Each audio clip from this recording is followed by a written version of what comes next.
everyone, and welcome to CES. We are live at the Engadget stage, kicking things here off with, I think the best way we could do this. Actor, comedian, author, woodworker. Am I missing anything? No, that's plenty. Thank you. Okay, Nick Offerman. So, welcome. Thank you for being here. Thank you. Thank you for having me. So have you ever been to CES before? Is this your first time? I've never been to the consumer electronics, sex technology. Yeah, they unfortunately cut the sex part out of it a long time ago. So CE. I All right. know. But no, this is my first time. Have you had a chance to kind of wander around and check things out at all? A bit, yes. It's quite daunting. Yeah, it's a kind of a surreal experience, huh? Yeah.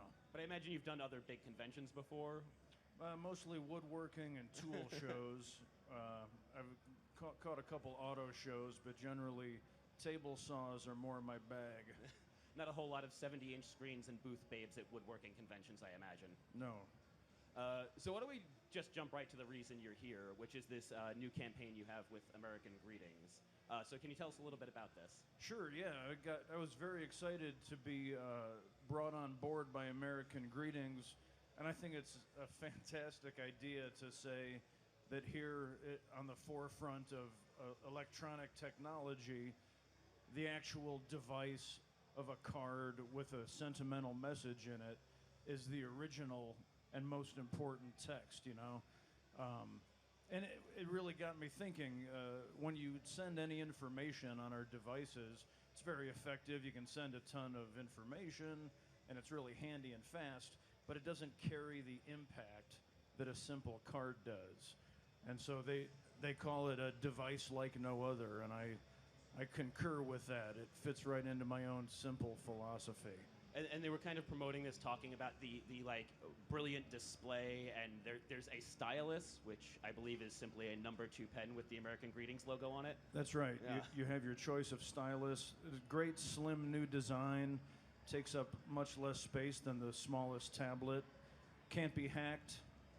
Compatible across all interfaces. That's tech talk. You might need to look that up. It is sort of a weird, sort of cheeky thing to kind of roll into CES, though, with what seems like an anti-tech message in a way, right? Well, no. I mean, that's the thing is they're two different things, because I rely on my devices and technology, even though I prefer the farm. But in show business, you need, you know, the speed of smartphones and laptops and all kinds of gewgaws. You know, I can now talk to my car. It's ridiculous, and it complains to me a lot, or suggests that I crack the windows. But a greeting card, you know, it's one of those things that if you really want to get a sentiment across. If somebody had a great meeting, if you sold your cool new computer chip, which you can look that up as well. It's a tech item. Computers? Yeah. Okay. I'm not familiar. And they have a thing called a chip. There's movies about it. It's funny. You'll communicate all the information like, hey, you guys, get over to the booth. They're going to buy our chip. But when they actually buy it, if you want to give somebody an actual artifact that says, nice going. If you just send a text that says, hey, good job, that goes into the informational flow. But this is something, the actual act of holding a card in your hand and consuming it gives it so much more weight. And it seems like it never gets old, you know. Even young people are being taught today, when you really want to say thank you, send a thank you card. Well, I think that also kind of brings up this interesting idea of how you define technology. Because, I mean, at the end of the day, technology is really just a tool. It's not necessarily about glowing screens and transistors and microprocessors, right? I mean, anything that we've developed as humans qualifies. It's true. I mean, I call this a sentiment delivery system. It is early technology, but nobody has managed to improve upon it. So, if you think of the technology as a tool, regardless of what form it comes in, how do you kind of decide what the proper tool is for the job? Whether that's expressing a sentiment or building a chair, is there like a process for you personally? Well, sure. I mean, it's pretty organic, but you know, you want the right device for the right occasion. And so if you are just quickly sending, please pick up a dozen eggs on your way home, then faster, more modern technology is good. But if you want to say, that omelet you made with those eggs was a work of art, and I love you, and I'm glad that I married you, this technology will do a better job. And if you're trying to win someone to cook you an omelet, then you might make them a chair or a small table. So speaking of making a chair, your latest book was Good Clean Fun, which is all about woodworking and the experience at your shop. And is there something of a shared philosophy, you think, between what you were trying to communicate in that book and what American Greetings is trying to do with this campaign? I think so. I mean, not only is my book about woodworking, but it's also about just making things in your life, using your creativity in whatever avenue it suits you. And so the book is also about creating a community of people who make things together. And when you order something from my wood shop, it comes with a handmade card that says, thank you for choosing handmade American goods.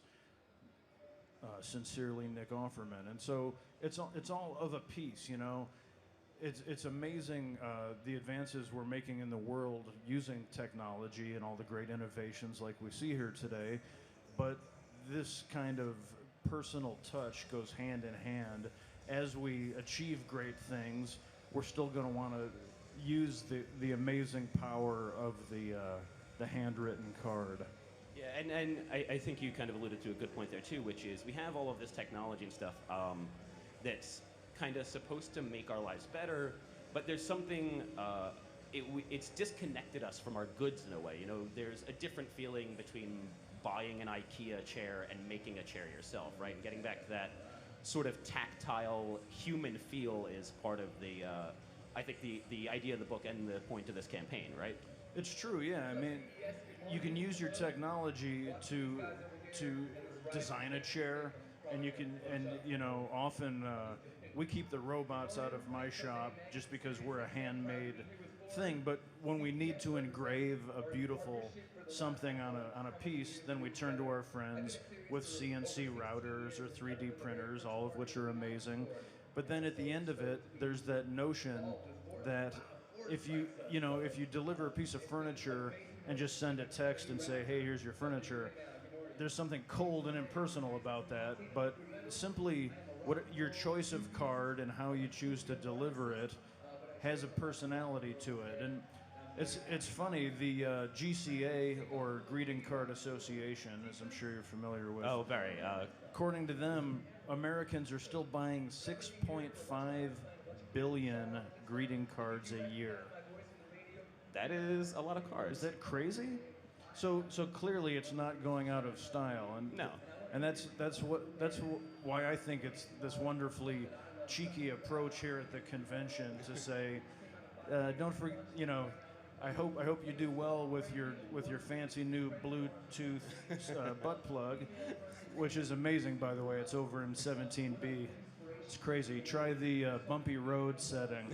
See, you think you're joking, but it's actually probably there somewhere. It is, yeah. Tokyo is in the house. But with that, a handwritten card will will express the affection that you mean to give that gift with.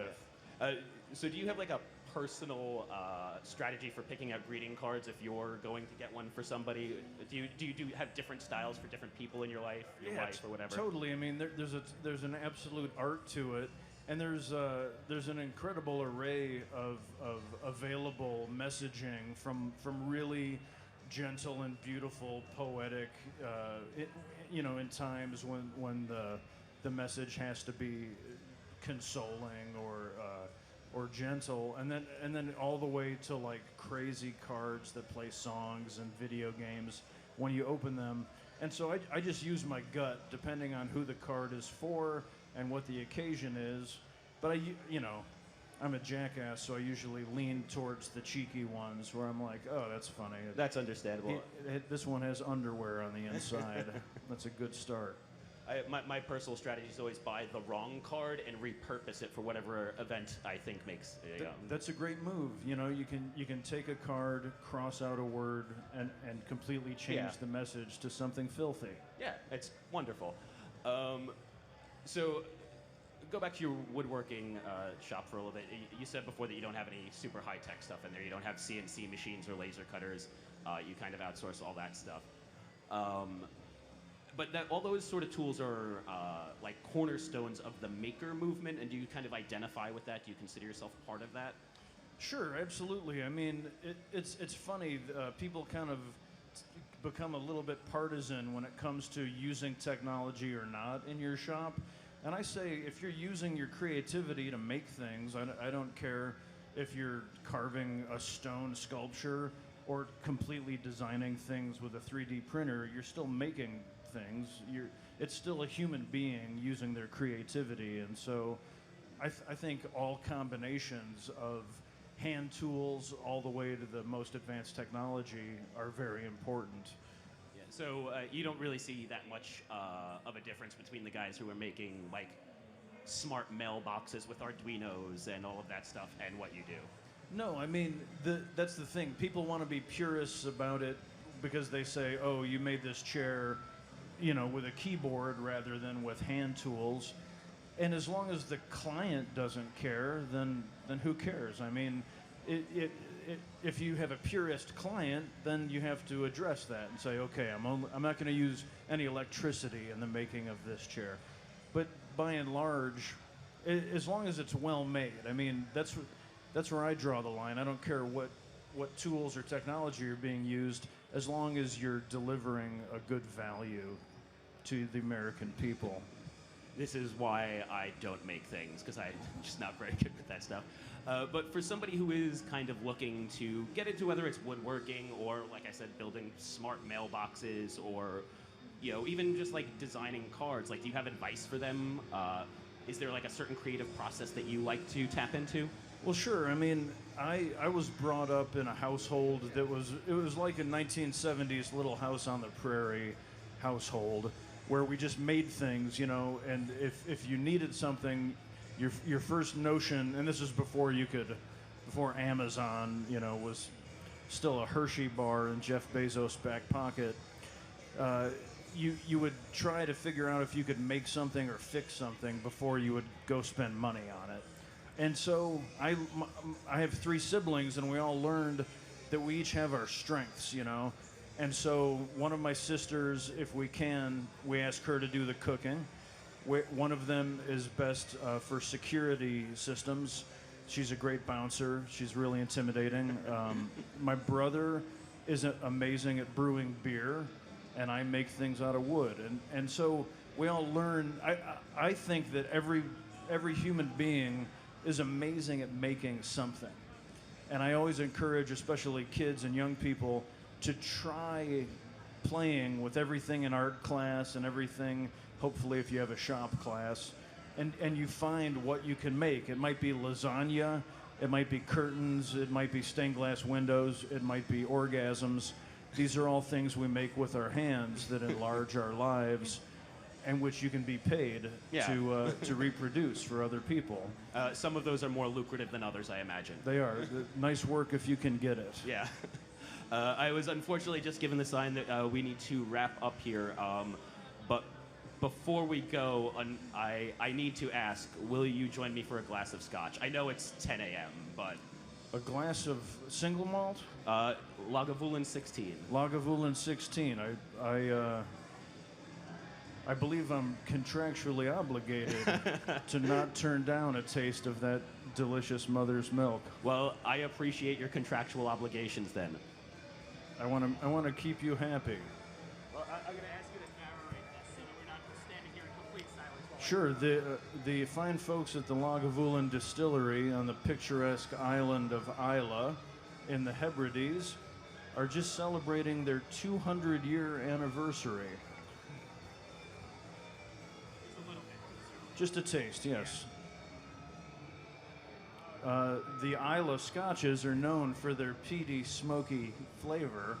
They burn peat smoke inside the barrels in which the casks hold the distillation, and that's what gives it that campfire scent. It's like drinking a campfire. That smells amazing. Slancha. Cheers. To consumer electronic sex devices. It's going to be a beautiful day. All right, thanks for joining us, everybody. Make sure to stay tuned. There will be plenty more from the stage. And once again, thank you so much for joining us, Nick. My pleasure. Thank you.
you're getting a first look at the HyperAdapt 1.0, and yeah, this is our first step into the future of adaptive fit. Initially, HyperAdapt was influenced strongly by Tinker's work on the Back to the Future shoe, the Nike Mag. And that was about 30 years ago, and then roughly about 10 years ago, we started really working on the technology, and he got further and further inspiration from other movies and some insects and the classic look of a Chuck Taylor. We had lots of fun challenges during the long process of the shoe. One thing was the size and the weight of the electronics. So the battery mechanism, all of that being light enough and small enough to not impact the performance of the shoe. So we didn't want users to feel like, oh man, that's super heavy, and we definitely didn't want them to feel like their cushioning or their transition was interrupted at all.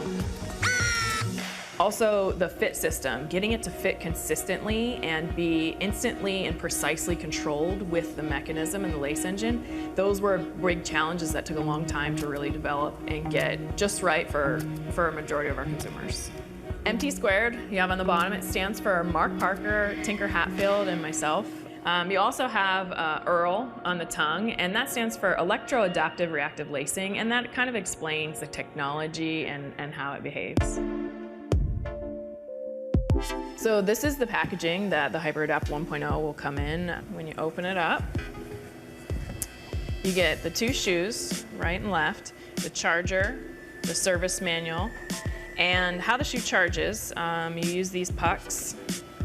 They're magnetic, and it sticks to the MT2. So you just stick it right on there, and it charges. It takes about 2 hours, and it should last for about a week. You also get the service card. And so on the front of this card just says HyperAdapt 1.0. On the back, you have a dedicated phone number that's just for HyperAdapt owners. And so they can call Nike, get a hold of someone right away, and ask any questions, any problems they have. We have an elevated level of customer service for this product, so that any questions or concerns you have at all, you just give them a call, and they can answer them for you. You also have your charger wall wart. So the charger is a USB plug, and it can plug into this wall wart into the wall, or you can use it to plug into an external battery pack that can charge 2 amps, and it'll charge your shoes too. The buttons tighten and loosen it, so when it automatically adjusts, it's kind of to a comfort setting, so it's sensing the tension around your foot, and then if you want it tighter or looser, you can just go ahead and press those, and then throughout your day, you know, if you want to make a quick adjustment to the shoe, you just press the button. The buttons are a little hard to push, and that's intentional so that you don't accidentally false trigger them. We are super excited about the future and where this is going. You know, this is a baby step. This is our first step. And you manually control it with the buttons. It does have the auto lacing feature, but in the future, it'll anticipate you much more, and we're really excited about where that's going.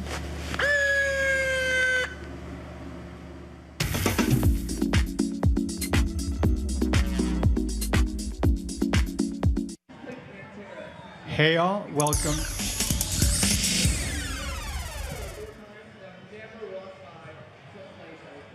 Hey y'all, welcome. Sorry.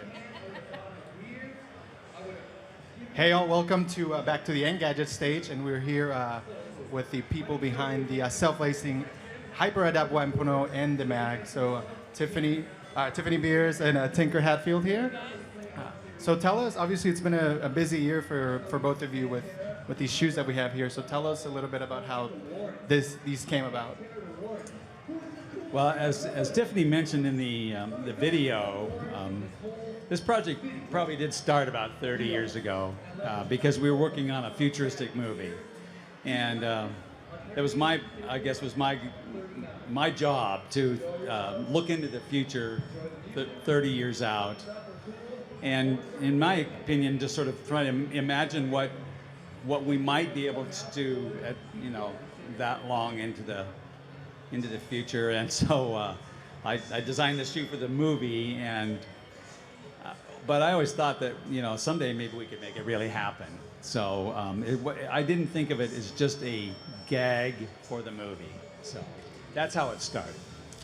And then we now have the HyperAdapt. So obviously, tell us a little bit about EARL. I know, Tiffany, you can tell us about EARL and the adaptive fit technology. So Yeah, so this project's been in the making for a long time. I'm so glad to talk about it. You know, it's been secrets for years of wearing and using these. So Earl electro-adaptive reactive lacing. Basically, you step into it, automatically laces, and then throughout your day, you know, people's feet will swell throughout the day. You can just reach down and loosen up the shoe. It's super easy. You can tighten it back up. If you decide to go for a run, you just tighten them up, take off. You know, it puts the control of your lacing and your fit in the user's hand at a moment's notice. What about in terms of challenge developing this? I know you said you've been working on it for about 10 years, so what were some of the challenges you faced along the way? Yeah, there were many challenges. Like I mentioned in the video, the weight and the size of the mechanism were really big. But the thing that I think we underestimated a little bit was that everybody's feet are different, right? Your right foot is actually different from your left foot.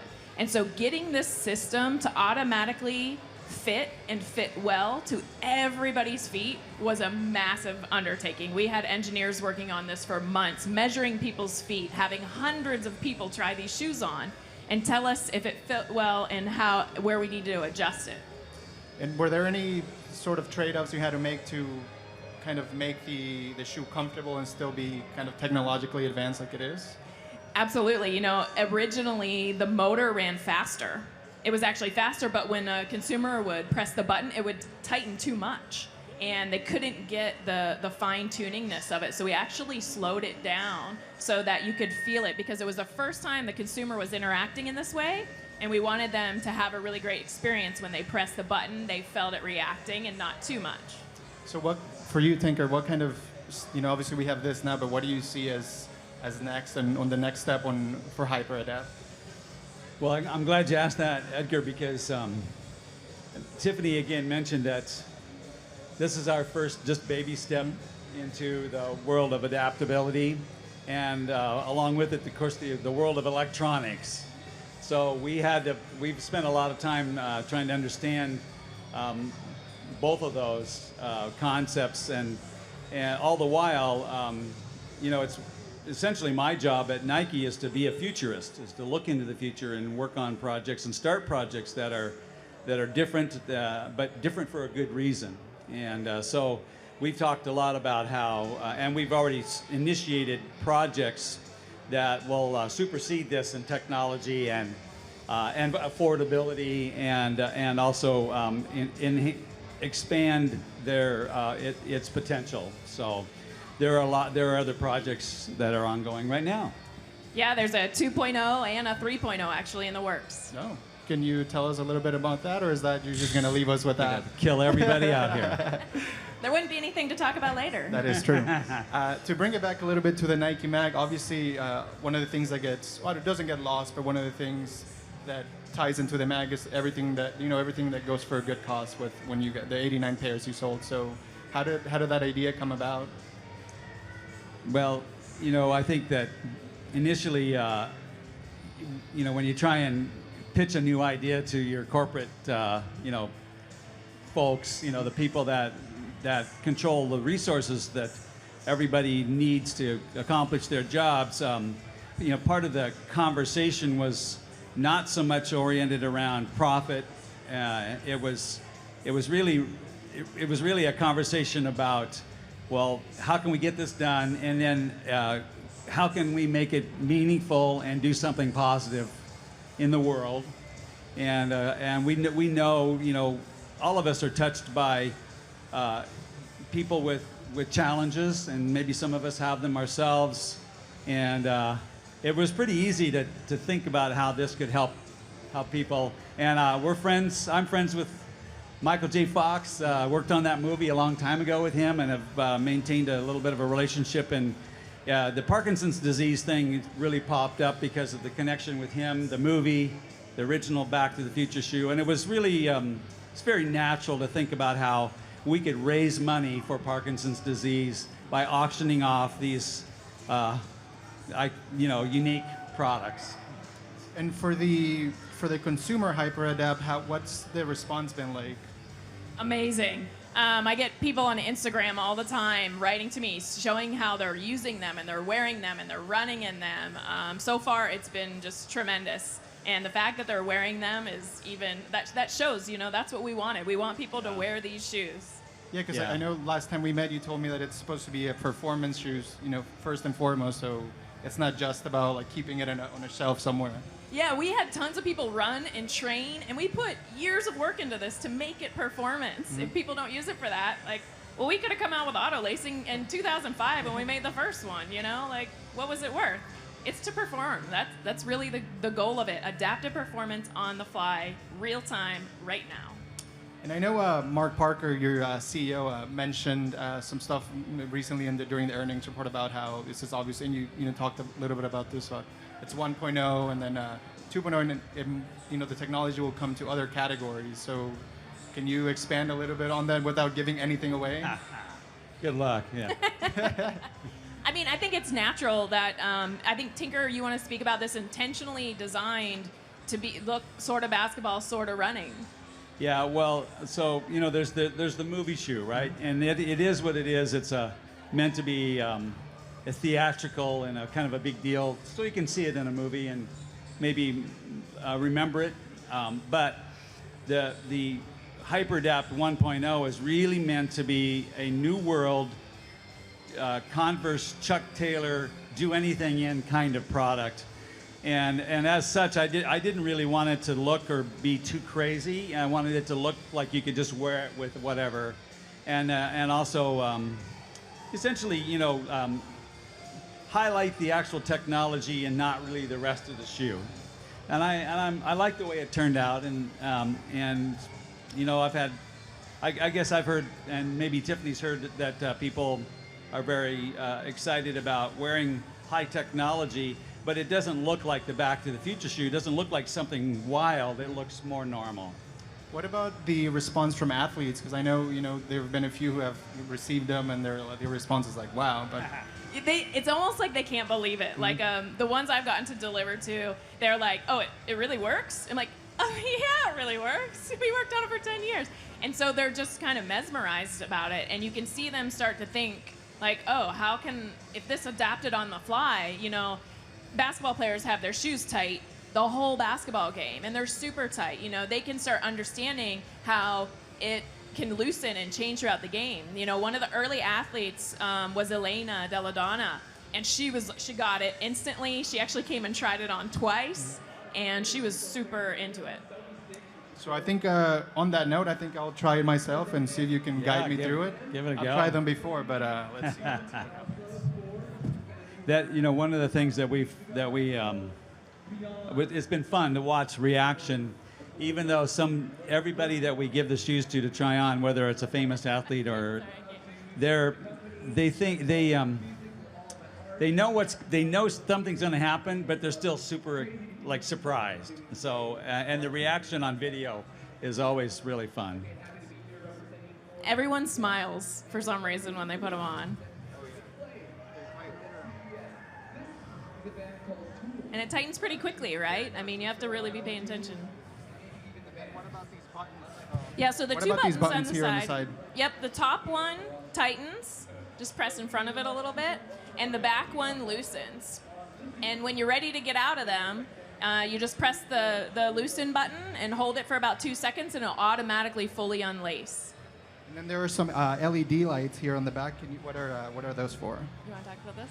Well, we know that there have been some kind of gimmick shoes out there that light up, and we're not trying to do that. Really, you don't walk around with these shoes being lit up all the time. The lights are informational, and they tell you that when the motor is in operation, and they give you information about the condition of the battery and that power source. Yeah, so the LEDs on the back have different animations based on when you're tightening. They'll show one. When they're loosening, they'll show a different. When it auto laces, it'll just radiate back and forth.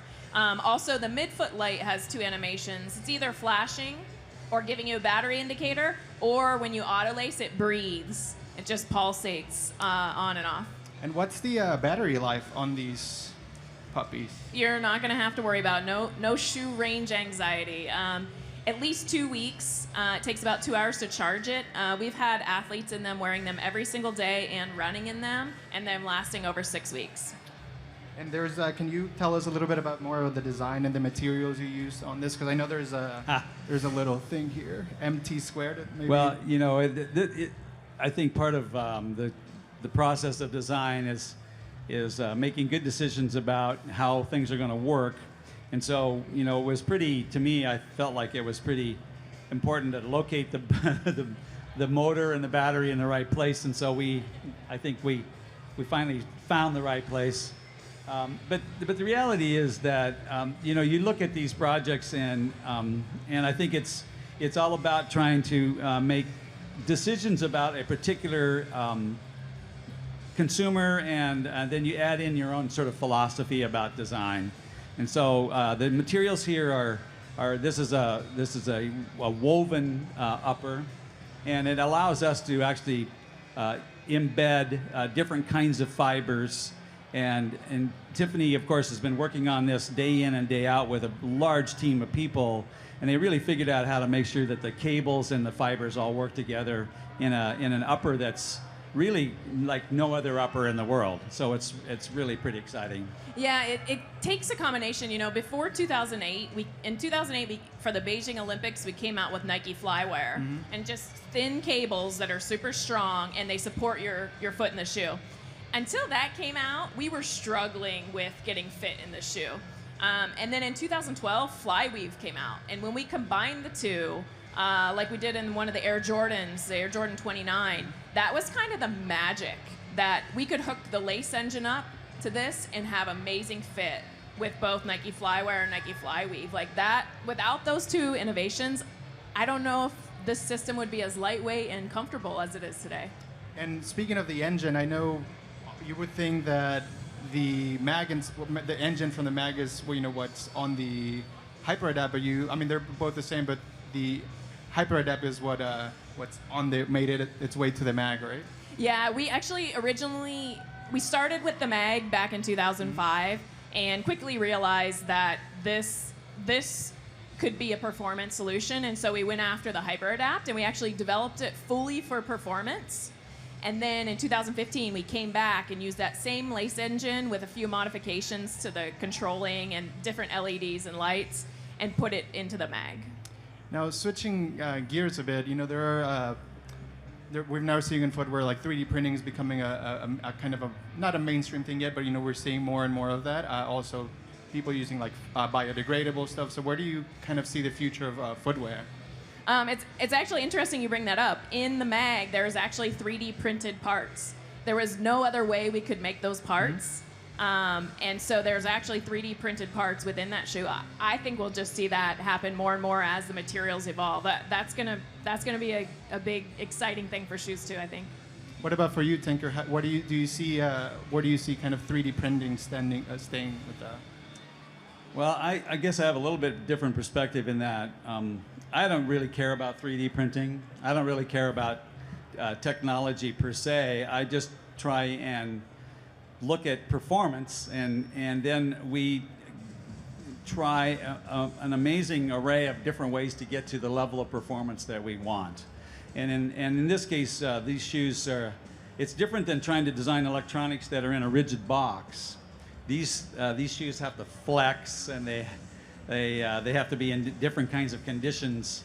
And so whether it's 3D printing or it's some new kind of advanced molding or anything else, and of course we have this very automated kind of weaving, complex weaving process for the upper. That's really not, for me, something I even think about. I just think about what are we trying to accomplish, and then we find ways to do it. And that's kind of my perspective anyway. And the last question I have is, obviously the HyperAdapts, people are into them, but when are the average Joe going to be able to walk into a Nike store and just kind of buy them? Yeah. Sooner than they think. Yeah. This shoe, the HyperAdapt 1.0, which I always just call Earl, which I like giving the shoe a name, like a person. That shoe, I think is it's very difficult to make, and it takes a lot of effort. But I think it's very analogous to the way computers have evolved.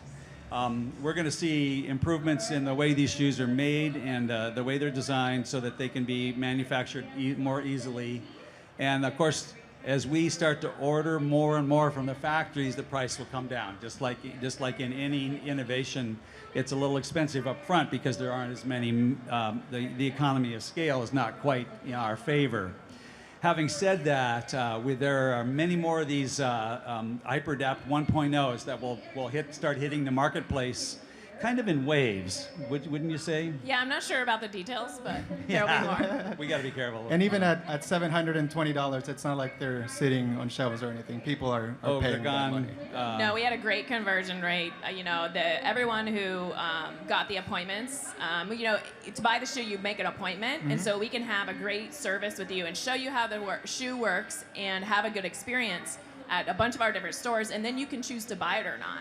So the people in those, all of them bought them, so they were very happy with the product. And it's kind of funny because, when we come out with new sneakers, whether they're Air Jordans or some new sort of technological running shoe, there's always this sort of list of influencers that call you up or we have relationships with. So I'm talking about movie stars and rock stars and rappers and TV people and in general people of influence, and they call me directly all the time. I know some if not a lot of them, and they're everybody.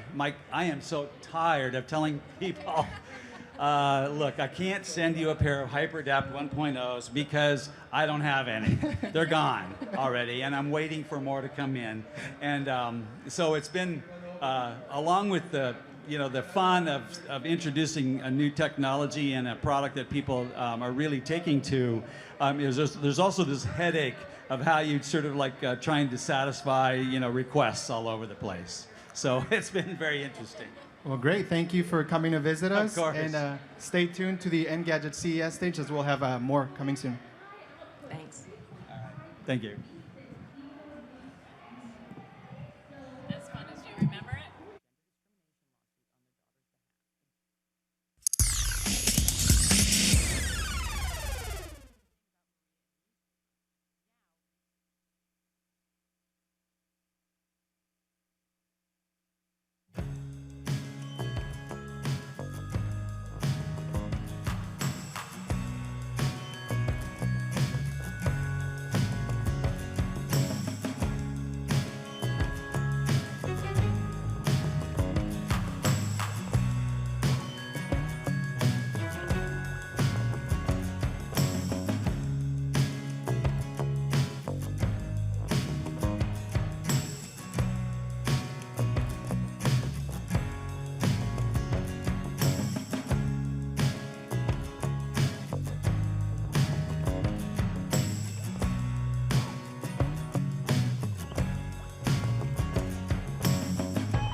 Drop it low, let me play that back.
welcome to, in case you missed it, our first show from CES in 2017, where we're just like brushing our hair, just hanging out, you know, brushing our hair with a $200. Hello everyone and welcome to Engadget's CES live stage. Right now we'll be going through some of our biggest headlines, our favorite stories and biggest news that's happened so far. This is called CES Daily and I'm Carrie Davis, a producer and host here at Engadget. Joining me is James True, the Deputy Managing Editor. Thank you so much for joining me to talk through these things. It'll be about a half an hour long of the biggest news so far from CES. First up, we wanted to tell you about the LG TV, and as you just saw in the video that played, that thing was crazy. It was so thin. And CES is kind of like this sort of home ground of TV innovation. I think it's above many other things. We kind of got everything here. You got everything from cars to wearables, but TVs are always. It's always a sort of showcase for the new technology that's going to be in your front room. So it's not surprising that LG's come in hard with something new. It's its new OLED sort of capstone TV, and the thing was only 2.5 millimeters thin, which is about the equivalent of 3/4 stacked up together. So as you saw, it kind of plastered on the wall. They're calling it their first wallpaper TV. Wallpaper TV. Well, the thing is, LG has done, so they're kind of pioneers at screen technology generally. So not just TVs, they provide this sort of displays in lots of laptops and cell phones and stuff like this. So this is definitely their game. But they've already done fold-up, roll-up LCD displays. Right, those the future. Which are literally way less thinner. But I'm guessing this product is going to be something that we might actually be able to buy soon. We don't know. The rumor is maybe March you can buy the first wallpaper TV, and they haven't set a price. I'm going to guess more money than I would ever spend or be able to spend. But It is really cool. And have you put up wallpaper? It's actually, they make it sound, I think, more complicated than it is because it attaches with magnets. Magnets? That gives me no confidence, absolutely whatsoever. It's only 17 pounds. It's super lightweight. Everyone could do with a 17 pound. I mean, right, I know, but I don't know. It just feels like you go to touch it and then it's going to come off. I don't know. I'm assuming they're it's pretty expensive. So if those magnets aren't strong enough, that's a whole separate issue. Maybe you can get some of that stuff from the shopping channel. I can't remember what it's called. It's called like No More Nails or something like that. It's like sticky tape that you just put on the back. Yeah, just put that on your many $1,000 worth of TV. Sure, just wing it, right. The one thing that we haven't mentioned is that it has, because obviously it's the screen on the wall, it has a tiny, tiny, thin little flattened cable that goes to an audio sound dock. So you still need your sound and inputs and all the things below. Always a cable, though. That's the thing, is it? Because we're so used to, even with modern LCDs, which are still pretty thin compared to like the old TVs, you still got to kind of reach around the back and stick in your HDMIs and all this sort of stuff. Of course, if you're mounting it on the wall flat, how are you going to do that, right? Yeah. So they're using like a dongle? It's a very sort of flattened, if you took a hammer and just went to town on your thinnest cable, and it's probably this wide, and it kind of goes down to the sound dock below. Oh, okay. And I guess if you've got other things, maybe like a gaming console or something, you've just kind of got to break it out and plug it in. I'm kind of, if I had the money to spend on that, I'd probably be into it. Did they say when it was available? Did you say? The rumor is March, and we don't know how much money. So. Okay. And do they know roughly the size this is going to come in? Oh, there's a 77-inch size. So just that one. That's all we need. That's all you need. Moving along to something else we probably need, the Faraday. You looked at two cars, and the Faraday being the first. Well, I wasn't lucky enough to look at them. Robbie did, but we've been checking them out. So Faraday's like a big CES story, really. They were here. They made a splash last CES, I think, with their concept car. It kind of pretty funky. At least I think it came at CES. And but then they had like a weird year. So they've had some strange news. Right. Yeah. So they've had. They're obviously like a rival to Tesla. They're going after that sort of market. So it's big money, highfalutin, fancy features, and all this sort of stuff. But we've just not seen a car, like at all, which was causing obviously anxiety for everyone. What's going on with this Faraday thing? And even as recently as just before Christmas, there was like big speculation the company's going to go out of business. So they're kind of hemorrhaging cash, and it's the and it's very make or break time for them. So everyone was really anxious to see their car, and the reception so far has been like, all right, like maybe if you guys can get this into production, Right. So this is a big deal for them. So it's called the FF91, which I guess in future Faraday 91. Where the 91 comes from, don't know, because there's no obvious The sort year of they were connection. born. Year I they don't were know. born. I don't know. How many years you have to save to get one? I don't know, something like this, right? Probably So- that. I like that. Right. So it's an SUV type thing. It's kind of funky looking. It's very futuristic, which I guess is what you'd hope for these sort of things. But they're claiming it's also the most connected car. So it's not just like a car that's got Wi-Fi, which that's pretty common these days. Yeah, right. But- Everybody's got so Wi-Fi. it's going to have like 4 or 5 modem SIMs in it. So if you're on wherever you're driving, it'll just switch to the best signal, and so you'll always. I do like that. Right, that is pretty sweet, isn't it? Yeah. It's fully Bluetooth, so I guess you pair it with your phone, and once it's got your phone recognized, you just walk up to the car and get in. How much money? Well, so they haven't put a price on it yet, but which you is a big just love shock. CES I for know, that? I know. But I think they have said if you're willing to put $5,000 down, which we can all afford right now, right? Yeah. You can pre-order or put your name down for one, but you're gonna have to wait till 2018. Okay, so it's kind of like the Tesla problem, which is you put your Right. money down, you wait a real long time. So in the meantime, people may And this buy is- something else. This is pretty much a competitor for the Model 3, which is Right. also having that similar sort of Right. situation. So yes. Let's talk about the Toyota concept car. We also saw it on the monitors a minute ago. It's that kind of Lamborghini door, sexy car. That kind of looks like if you miniaturized it, it would be some sort of like hair shaving product. Yeah. It's kind of sort of one of those sort of like a sort of personal hygiene type thing. It reminds me though of that BMW, I think i3, whatever that car is. Right, I saw one like the just way coming, that looks. Yeah, our cab was behind one of those on the way in. They look pretty mean. Uh-huh. So I mean, this thing's it's got a whiff of the Prius about it. Whiff. just A scent. You can smell that Prius just in essence. energy efficiency. But the thing with this is, so this is kind of pretty much an outright concept, although there is sort of talk that it might come to like Japan at some point in the Okay. future, maybe. But the big deal with this one is that you got a lot of autonomous cars, which obviously you just sit in and they do all the driving, right? But Toyota's sort of saying that people like to drive. So why not have an autonomous car that can be on an autonomous car, but on the weekends you can actually drive this thing. So they're saying, I guess their idea is Monday to Friday it will take you to work, but on the weekends you can pull out the steering wheel, put your pedal down, Go cruising right, go in cruising. your leather jacket But, I mean- in the country. And of course it's got a personal assistant built into the dash, like some sort of hearse. All right, Right, and it's sure. got UE, and it's got like a body and a soul. You know what? If they actually make this car, I will be very impressed. But in the meantime, it looks great. Yeah, I mean it looks great, and Yeah. we'll always be pleased if it comes to market. Yeah. So, All right, so moving along, let's talk about the product that we saw from Acer. As you all probably know, Acer is a Taiwan-based company.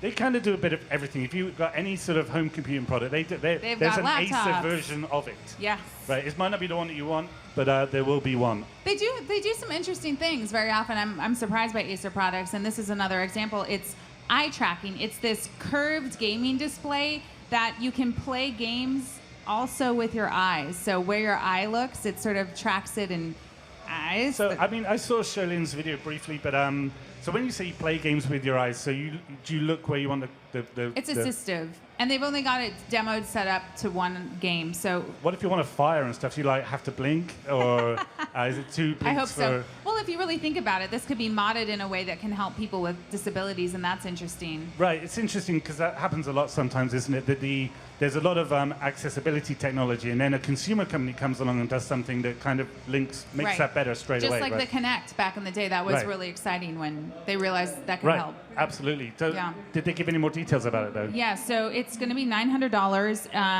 It's curved, ultra wide. The resolution is not as high as some people would like for the price, though. It's Never is though. yeah, I know.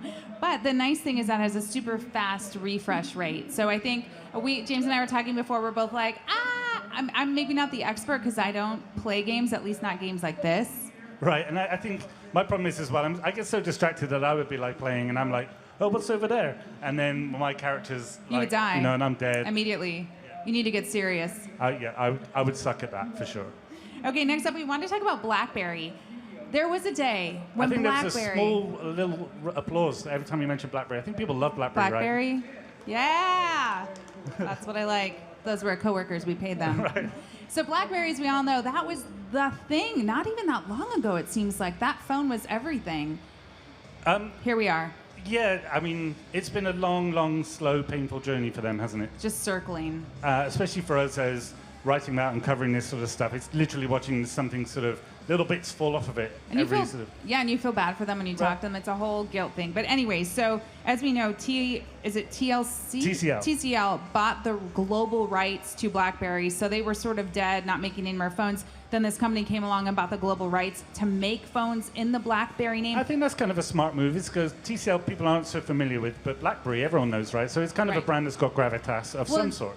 Agreed, but I think the concern was that they were sort of just going to make regular phones and slap the name on. However, what we've seen, this phone looks like a BlackBerry. It has a QWERTY keyboard, for God's sakes. I mean, yeah, Shirley was saying she found it much more attractive, much more better built than even the Priv, which she was apparently some sort of fan of. So it looks like they've done it well so far. We don't know a lot about it. They haven't revealed specs. Even, I think it's still the codename Mercury, the BlackBerry Mercury. They always choose better code names than actual product names. Yeah, it'll be like XP 9000 right, 45. like S.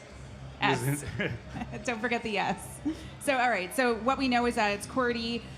Then, interestingly, the QWERTY sort of surface doubles as a keypad if you like gently scroll over the keys. What? Yes. I mean, I hope that sounds great, but it also sounds like it's not going to work very well. We'll see. It's got the BlackBerry security baked in as well, supposedly. So standard, I guess. Yeah. All right, let's talk about the 00 because let's be real, we're all about sadly selfies, and James got to take the drone for a spin. Right. So, you've seen what it looks like? Yeah. It's this kind of mini drone, and it's got like a cage around the wings, and it folds down, so it kind of looks like a video cassette, something like this. It's basically a dog in the sky because it can track you. It could be a huge crowd, like a CES crowd. And you put your drone up, and it's like, oh, I know you. I'm going to get all the pictures of you because you're my master. This is what it was doing. So we've already reviewed it. So it was doing the visual recognition, but they've kind of upped it a little bit. So what you do is with the companion app, you open it up. It's a bit like when you're doing your fingerprint for your iPhone recognition and stuff like this. So it shows a picture of your face. You kind of move your face around like this. Follows you. Right. It loves you. How much is it? I mean, what it does is you kind of register your face with it, right. And then you can put the phone away, and you never need to do that again. That's great. And you just throw it up, and it'll turn around and hunt you in the crowd. How much? It's fairly expensive for what it is. It's $499. So for what it is, I think that's a slightly steep price. But these guys are actually pioneering technology that other bigger companies can't seem to be doing so well. There's Lily Drone was one that made a big splash a couple of years ago. Meant to do all of these things. We've not seen it yet. So. Okay. I think we've only got about a minute left, so let's talk real quickly about self-driving cars. As we all know, CES has sort of doubled as a car show lately. Right, it's certainly in the last couple of years. Yes, so I got to take a spin in the Delphi autonomous car, and it was amazing. And yet, in a way, which was surprising to me, is that this self-driving car took me out onto the highway. We did a whole thing. Were you alone? Robbie and a photographer, Roberto Baldwin. But there was no company PR. Oh yes, they have to have a driver sit behind the wheel and not. Right. The law. Nobody can do it. But the thing that I loved about it is it was a little herky-jerky. You could sort of feel that. But it almost got boring. I had to check myself, like, no, this was amazing. Get excited. Right. Because it just felt like another person was driving you around. Yeah, I guess maybe if there was no one behind the wheel, though, that would start to sort of become a little bit more apparent. I think so. Yeah, you're right. There's a safety element with someone sitting there, but they've got so many LiDARs and sensors, and we've also talked to Ford. We've got a lot more car stuff coming from CES, but the things that are happening right now are like 10 years in development. I mean, they're like on it now. It's really exciting. It's certainly very exciting. Mm-hmm. I'm thrilled. Would you get in the passenger seat? Maybe if I'm going to like Trader Joe's or something like that. Okay. So I think that's it for everything great we've seen. We've seen a lot more other silly things, and you can see all that on our Engadget.com page. We've got a CES tab. Please feel free to follow that and find out all the other. We've been up all night. Right, but we'll be back tomorrow morning. Yeah, we'll be back tomorrow morning to take you through some of the other big things we've seen. Looking forward to it. All right, thanks so much. See you soon.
And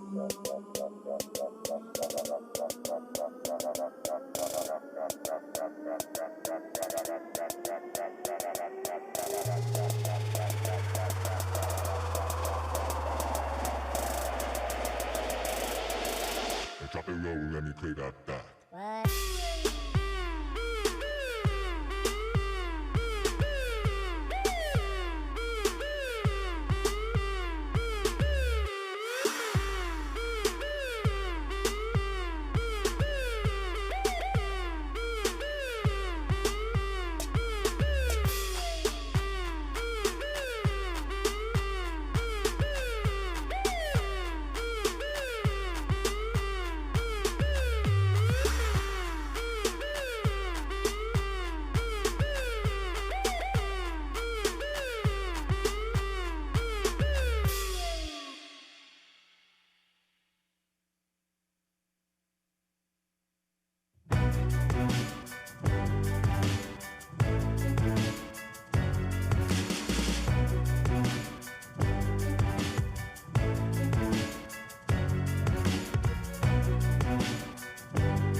Hey, thank you everyone for joining us. I am Chris Velasco, Engadget's Senior Mobile Editor. Joining me today, none other than Jason Gurdon, Senior Manager of Communications for TCL in North America. And Jason, you've got some pretty cool stuff to show us, am I right? Yeah, it's a pretty exciting CES. We're unveiling at least a first look of what our new BlackBerry smartphone is going to look like. A few weeks ago, BlackBerry and TCL announced a new licensing partnership. So BlackBerry smartphones will continue to be made and will be made by TCL.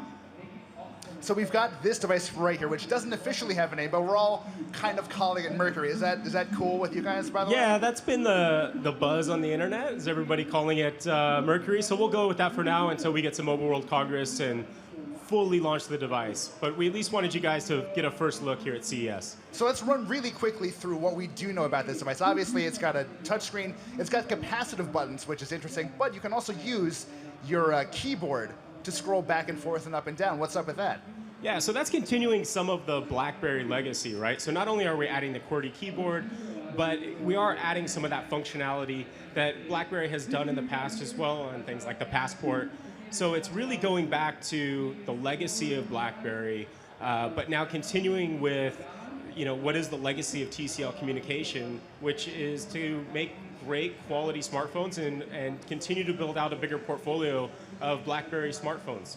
So tell me a little bit about what it was like kind of nailing the design. So, right, BlackBerry purists, there are quite a few of them, and they're very particular about what they like. They obviously do like physical keyboards, which you did get, but this isn't the first BlackBerry TCL has worked on. You did the DTEC 50, which was an all-touch device. You did the DTEC 60, which is an upper-scale model of an all-touch device. And then this, which I think skews a little more closely to that traditional BlackBerry Spree. What was it like trying to nail that with something like this?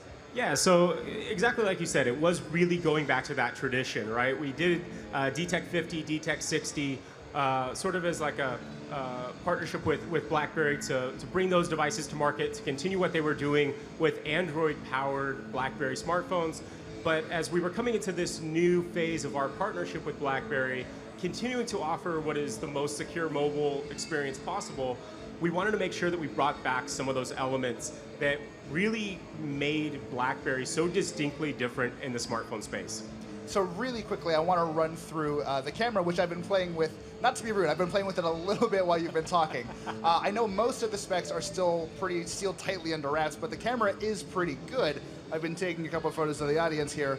Can you tell us a bit about the consumer-facing features? Obviously, there's a lot of security at play here, but is this a phone meant just for business people and the security-minded, or is it for people in the audience too?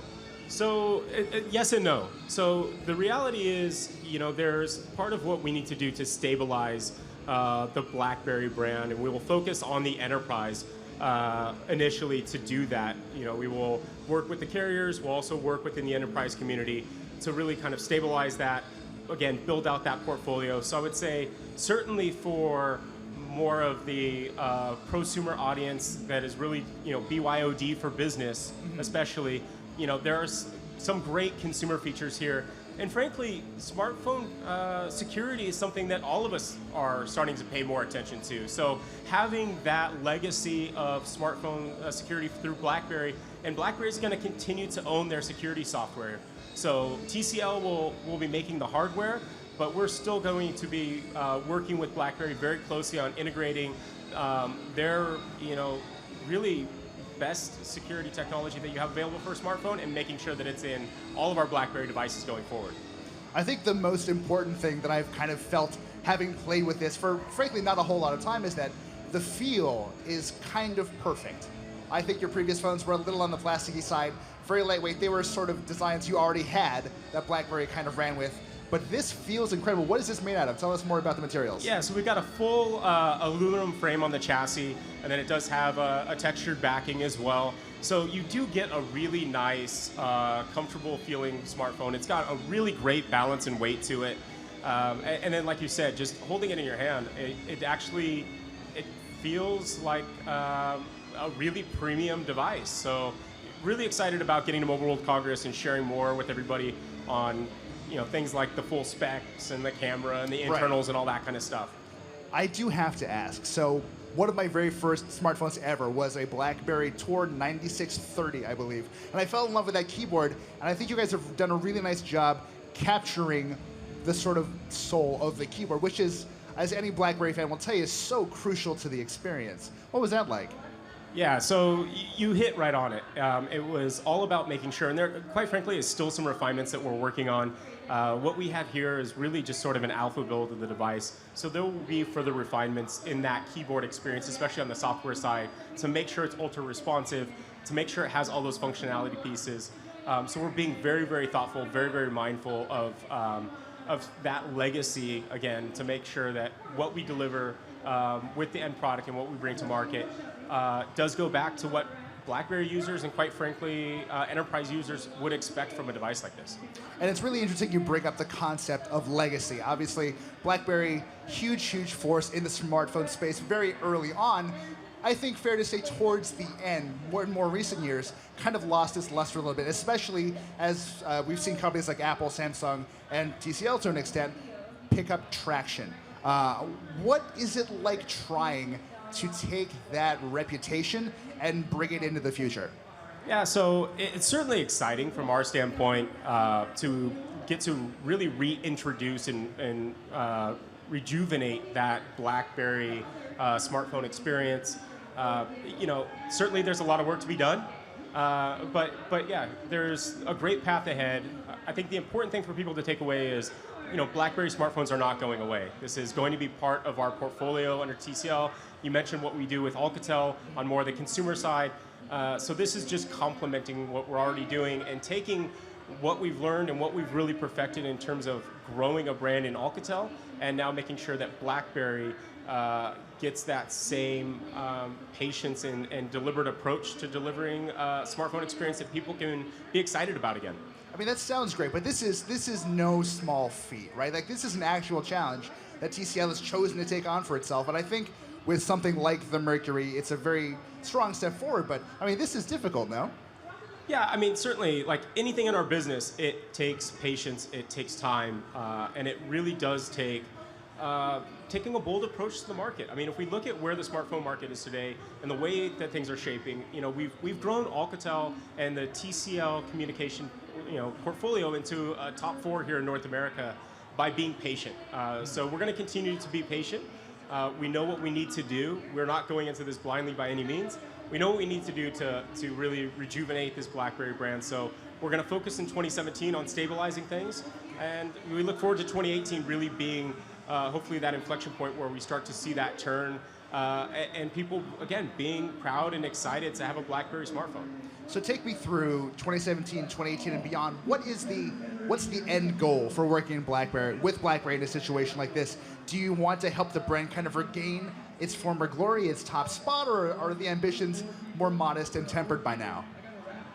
Look, I think going into this, we certainly want to rejuvenate the BlackBerry brand. That's an important part for us to be successful. So like I said, 2017, we're going to focus on stabilizing things. Again, taking opportunities like here at CES to introduce people and get them excited about a device like Mercury, and then getting to MWC where we can make a full launch.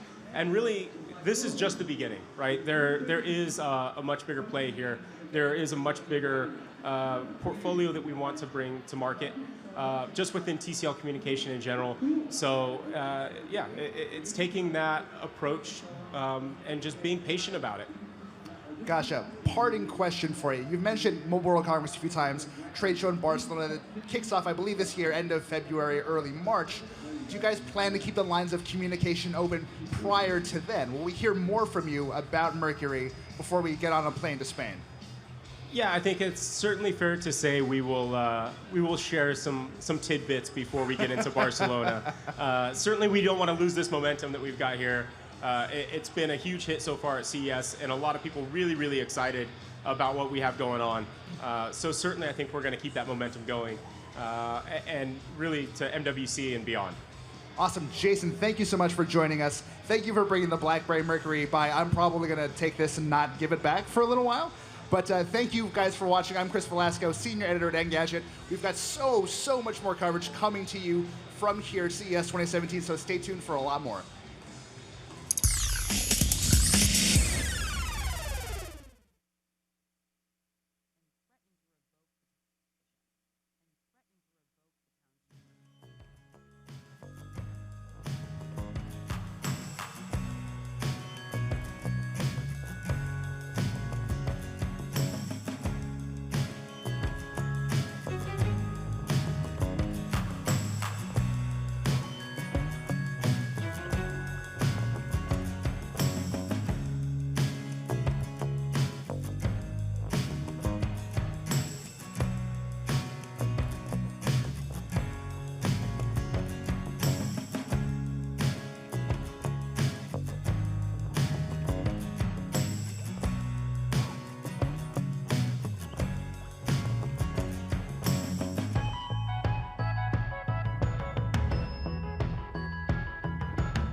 That attracted press and media from all over the world.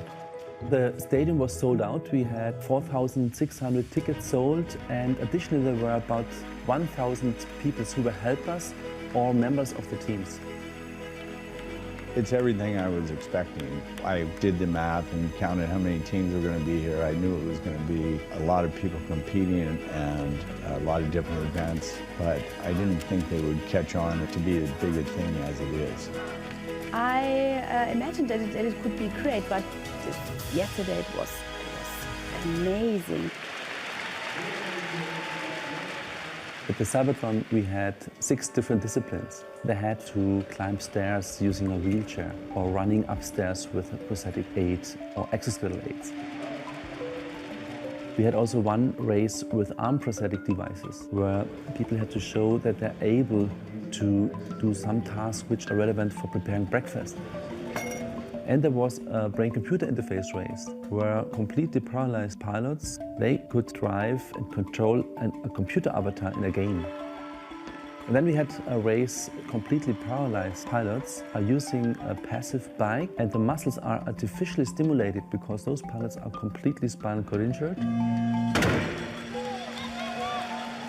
Feels pretty incredible. The journey from just the idea of riding a bike only earlier this year, I don't think it's all hit me yet that I'm here and I've been doing well. He was very nervous before the trials and pretty tense and had a hard time wrapping his head around it. For this race though, he's calm, he knows what he has to do, he's focused, and he's ready to succeed. At the first, I could see the arena and say, wow, this is a big place where we are. So much people are watching and so much people are interested.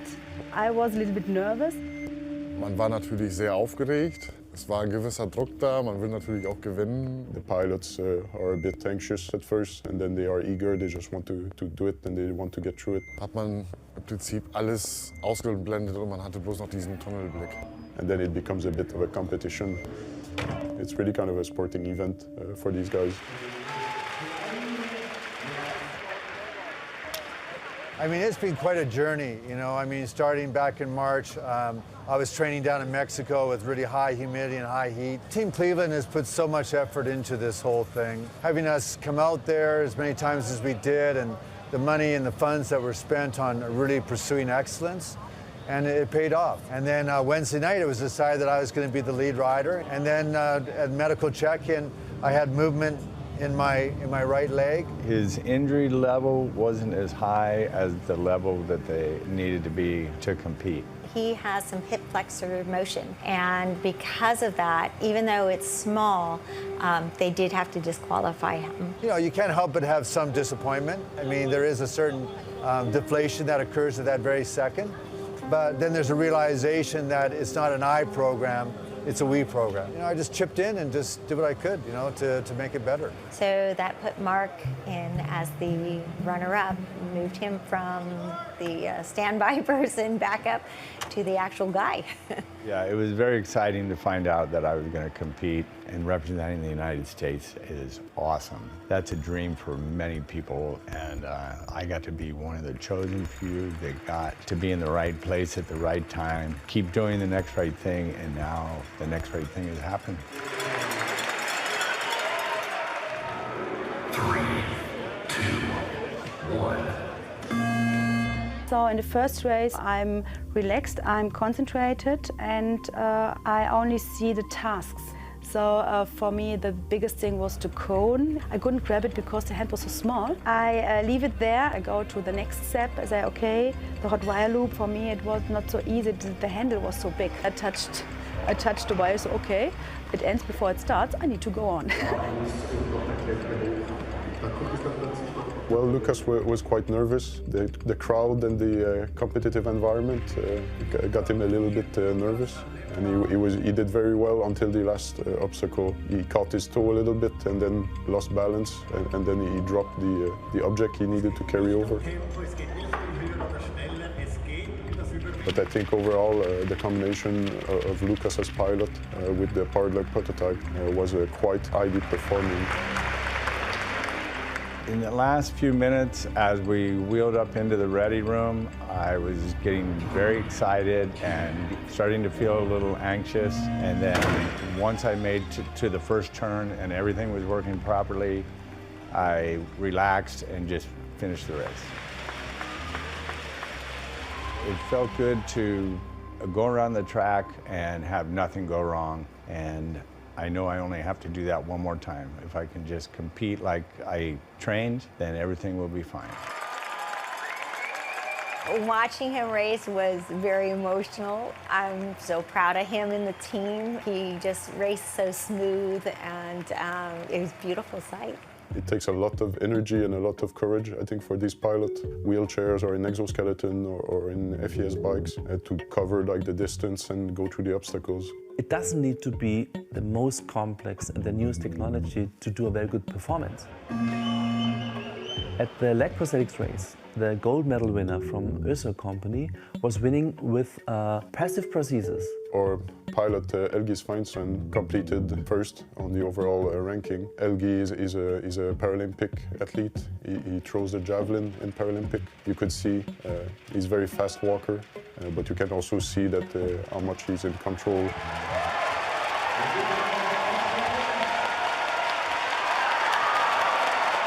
It doesn't need to be high-tech to get a good performance. That's an important message to the community. You have to focus on the task, and then you can perform best. And in the second race, I was a little bit more nervous. In the last race, I have problems with the rotation, so sometimes I need to do it manually. Then one time, I do it manually, and then I screw the hand out of the socket, and oh, this is not what I want. And then I say, okay, I finished 4th place, and it's for me, it's okay. I say, yes, I'm happy that I can take part in the final race.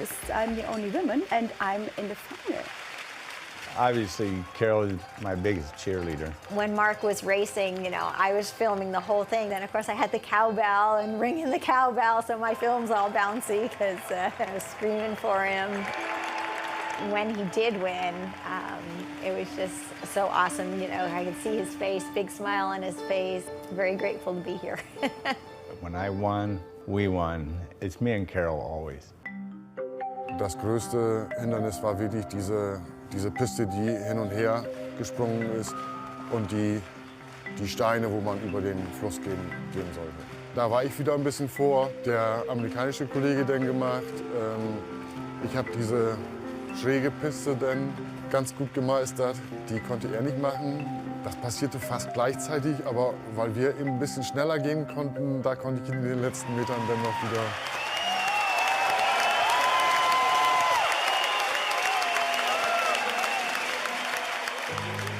It was a big responsibility to organize this hackathon. It was a risk. It could have failed. And I was relieved because everything worked out. When I saw the people in the audience, it was amazing to see not only people in the wheelchairs or people with an arm prosthesis. It was also great to see families, little children, young people who are fascinated about robotics. Well, I think that when you get that human element, when you bring people together, it's a different thing than papers being passed back and forth. We really raised awareness and created something around this. The fact that the event took place and was a big success is the biggest win for everybody. It was for me very surprising to see these emotions. This disappointment of those who did not win, but also this happiness and these tears in the eyes of the pilots who did win. It's an incredible feeling to come out as the winner. I've been in second place many times in my life, so I'm grateful for where I'm at, but I also think we have hundreds of winners, 70 teams of winners, 70 miracles. And for other people in a wheelchair to have that kind of freedom and see that they can do this, it can change your whole outlook on life. It gives you like a very complete picture of what's available out there in a single stop. Ist natürlich super klasse, dass ich gewonnen habe. Es hängt auch natürlich, das ganze Team hängt damit dran, das hat auch mitgewonnen. These teams who did participate at the Sabathon, doesn't matter if they did win something or not, they are part of a movement. And now it's also our responsibility to go on, to keep on this movement. Man muss das jetzt erstmal alles verarbeiten und realisieren, was man eigentlich geschafft hat. We always have new projects, so now we're going to go back to Iceland, we're going to go back to work. All the technology that goes back for decades going into what you saw here today, those are the people that made this possible for me. I just pushed a button and steer the bike. The technology behind me is really what makes everything happen, and I'm excited to see what's going to happen there next. We will go on, we will organize another big event in 4 years with more disciplines, a larger audience in a larger stadium. And I would like to see more of this, not have to wait 4 years for the next one. Interacting with each other is really key to success. And that's the important thing of the Cyberthon, to start a conversation, to start an awareness about disabilities, and to help the society to include all people.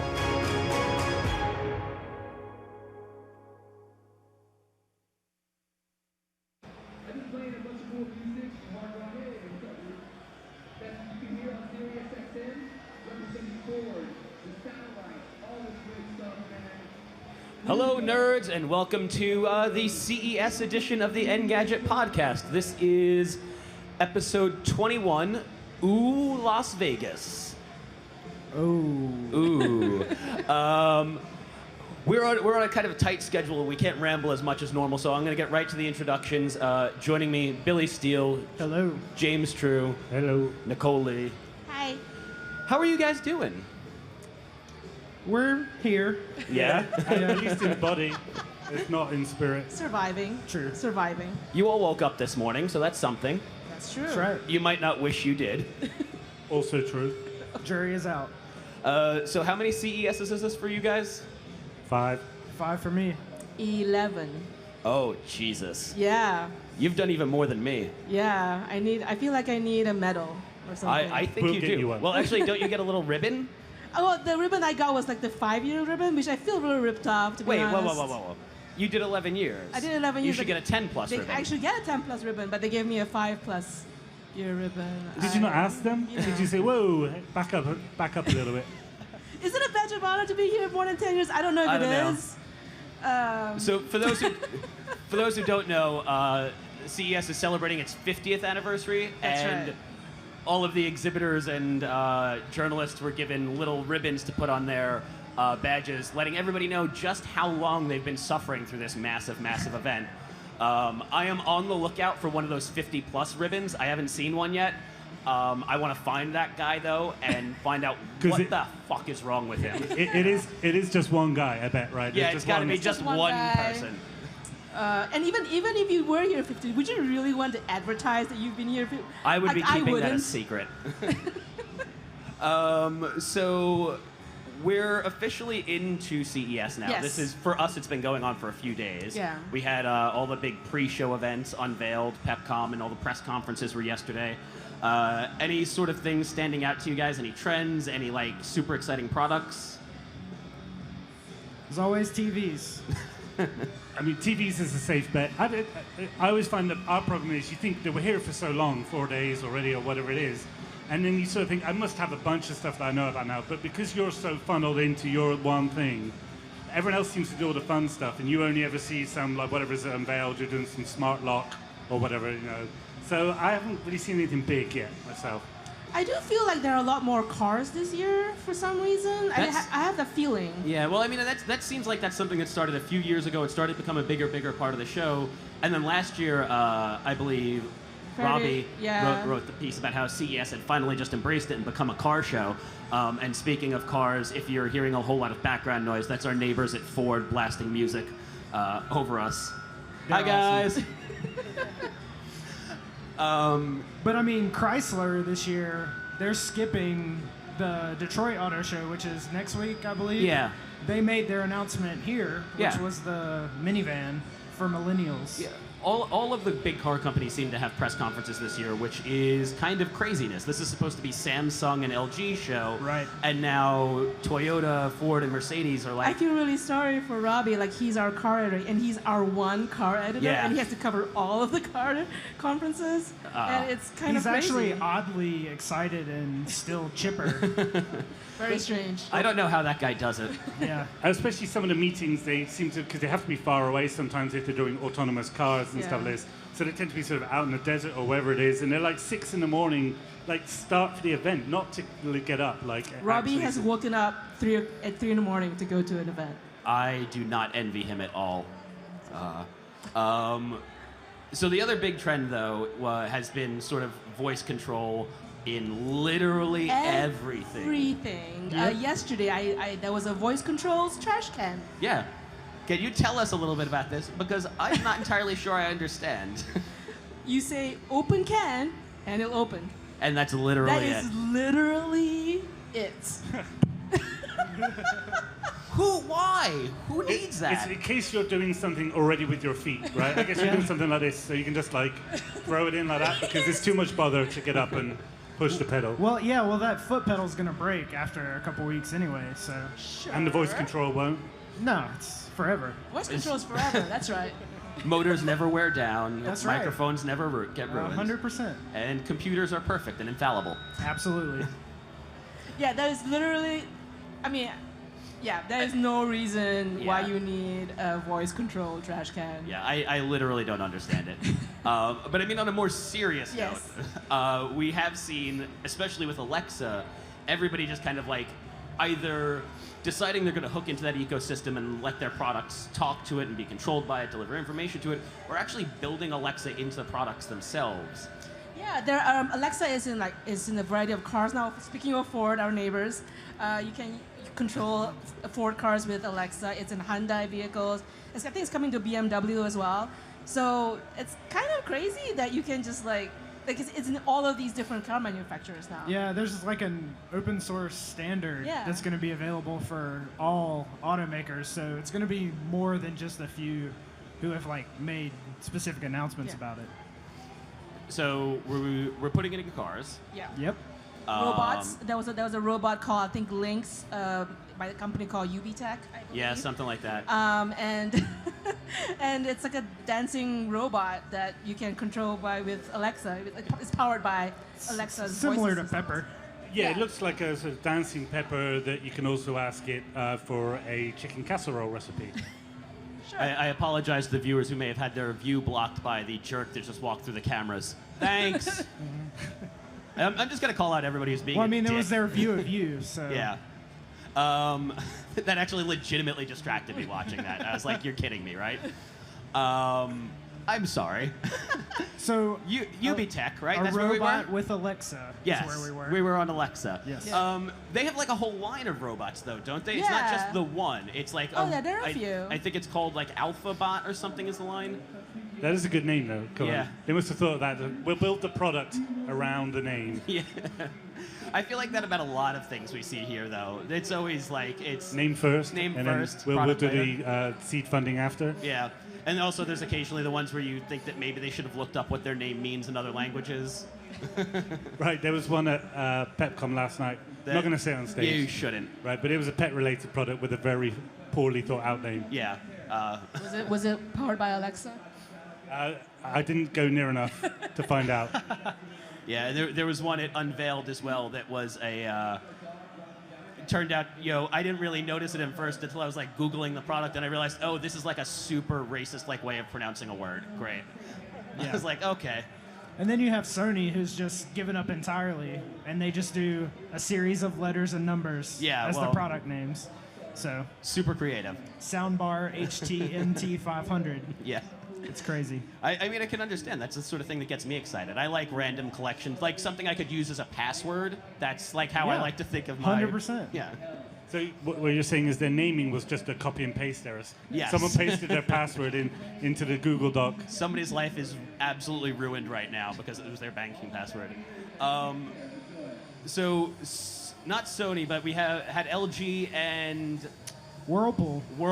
That's the one I couldn't remember. Yep. Also doing the Alexa thing. Yeah, you can control your fridge by talking to it.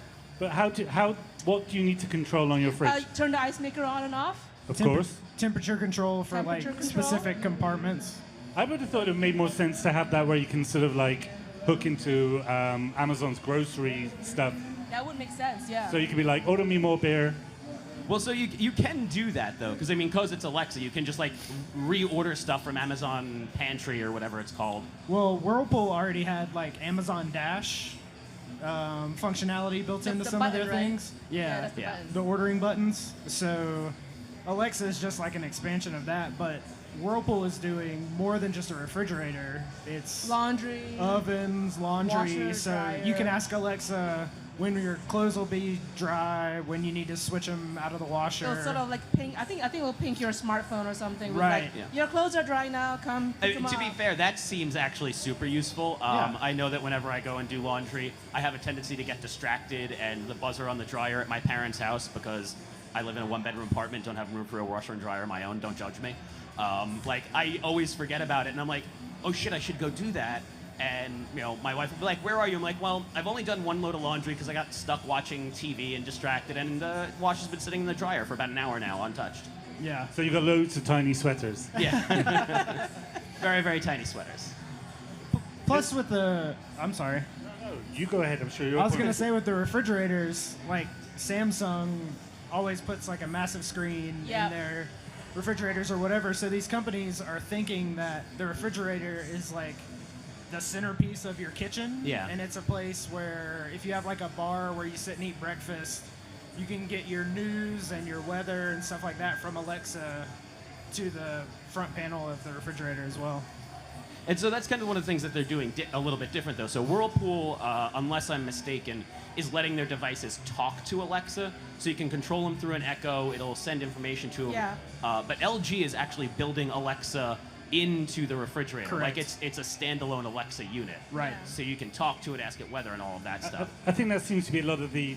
Some of these applications that we're talking about when the machine talks to Alexa, so you can ask it questions about that thing it's doing, makes a lot of sense. That's quite useful. But a lot of the time, it seems to be that there's some sort of overlap with stuff that you could basically just do from your phone already anyway. And it's, if anything, it takes longer with Alexa because you go, Alexa, and then it has to beep back at you, and then you have to ask it something. And you sort of think, I could have already done this with my phone. Yeah. Or I could have already walked over and turned the dial to, defrost my refrigerator. Right. But it's not quite as much fun. It doesn't feel like the future. Is voice control fun? When it works. Yeah. How often does it work? 50% of the time, Okay. I would say. Wow, we are blowing through our time, guys. We actually just got the 2-minute warning. So I guess, what are you looking forward to now? I mean, what else is going on? Any final thoughts on voice control? I will say that the appliances, having it in the appliances seems a way better use case than a speaker that sits around your house, to me. I'd also like to see less of a tight grip on it from Alexa. I'd like to see maybe Google stuff coming out into stuff, Google because for me that's a Assistant little might bit be more coming. useful. For me, like if I can control it with my phone, I see no need to control it with my voice. Bingo. Yeah, see, that's kind of where I'm at. I'm like, I'd rather my devices talk to a service like Google Home or Alexa, and then I control it from my phone. I don't need a separate speaker. I don't need Alexa built into my refrigerator. And honestly, even if it was connected to Google Home or Alexa, I wouldn't use it anyway. Just once, out the box. Sometimes low tech is the best tech, guys. That's right. So the takeaway here is Terrence hates Alexa. Yep. And technology. Oh. All right. You're in the right job. It is unfortunately time for us to wrap up. We will be back again tomorrow with another episode of the podcast. We'll be here every day, and we've got plenty more stuff coming from the stage. It's going to be great. Thanks for joining me, guys, and we'll see you, the rest of you soon. Bye. This was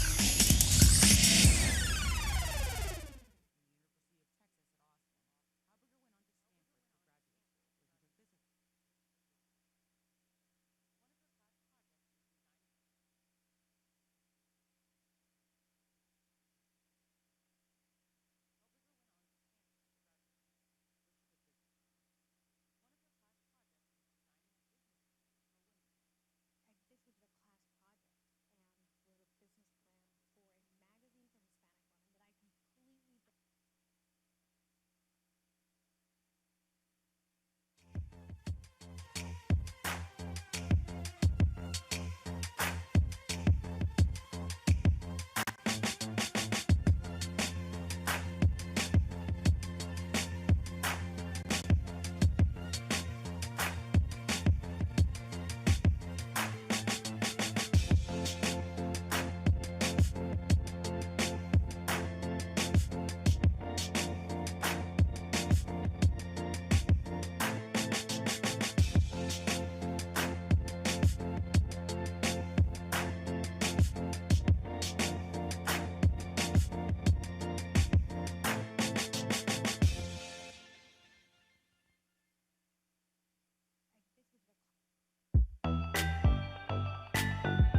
Hello, nerds, and welcome to part 2 of the Engadget podcast, episode 21.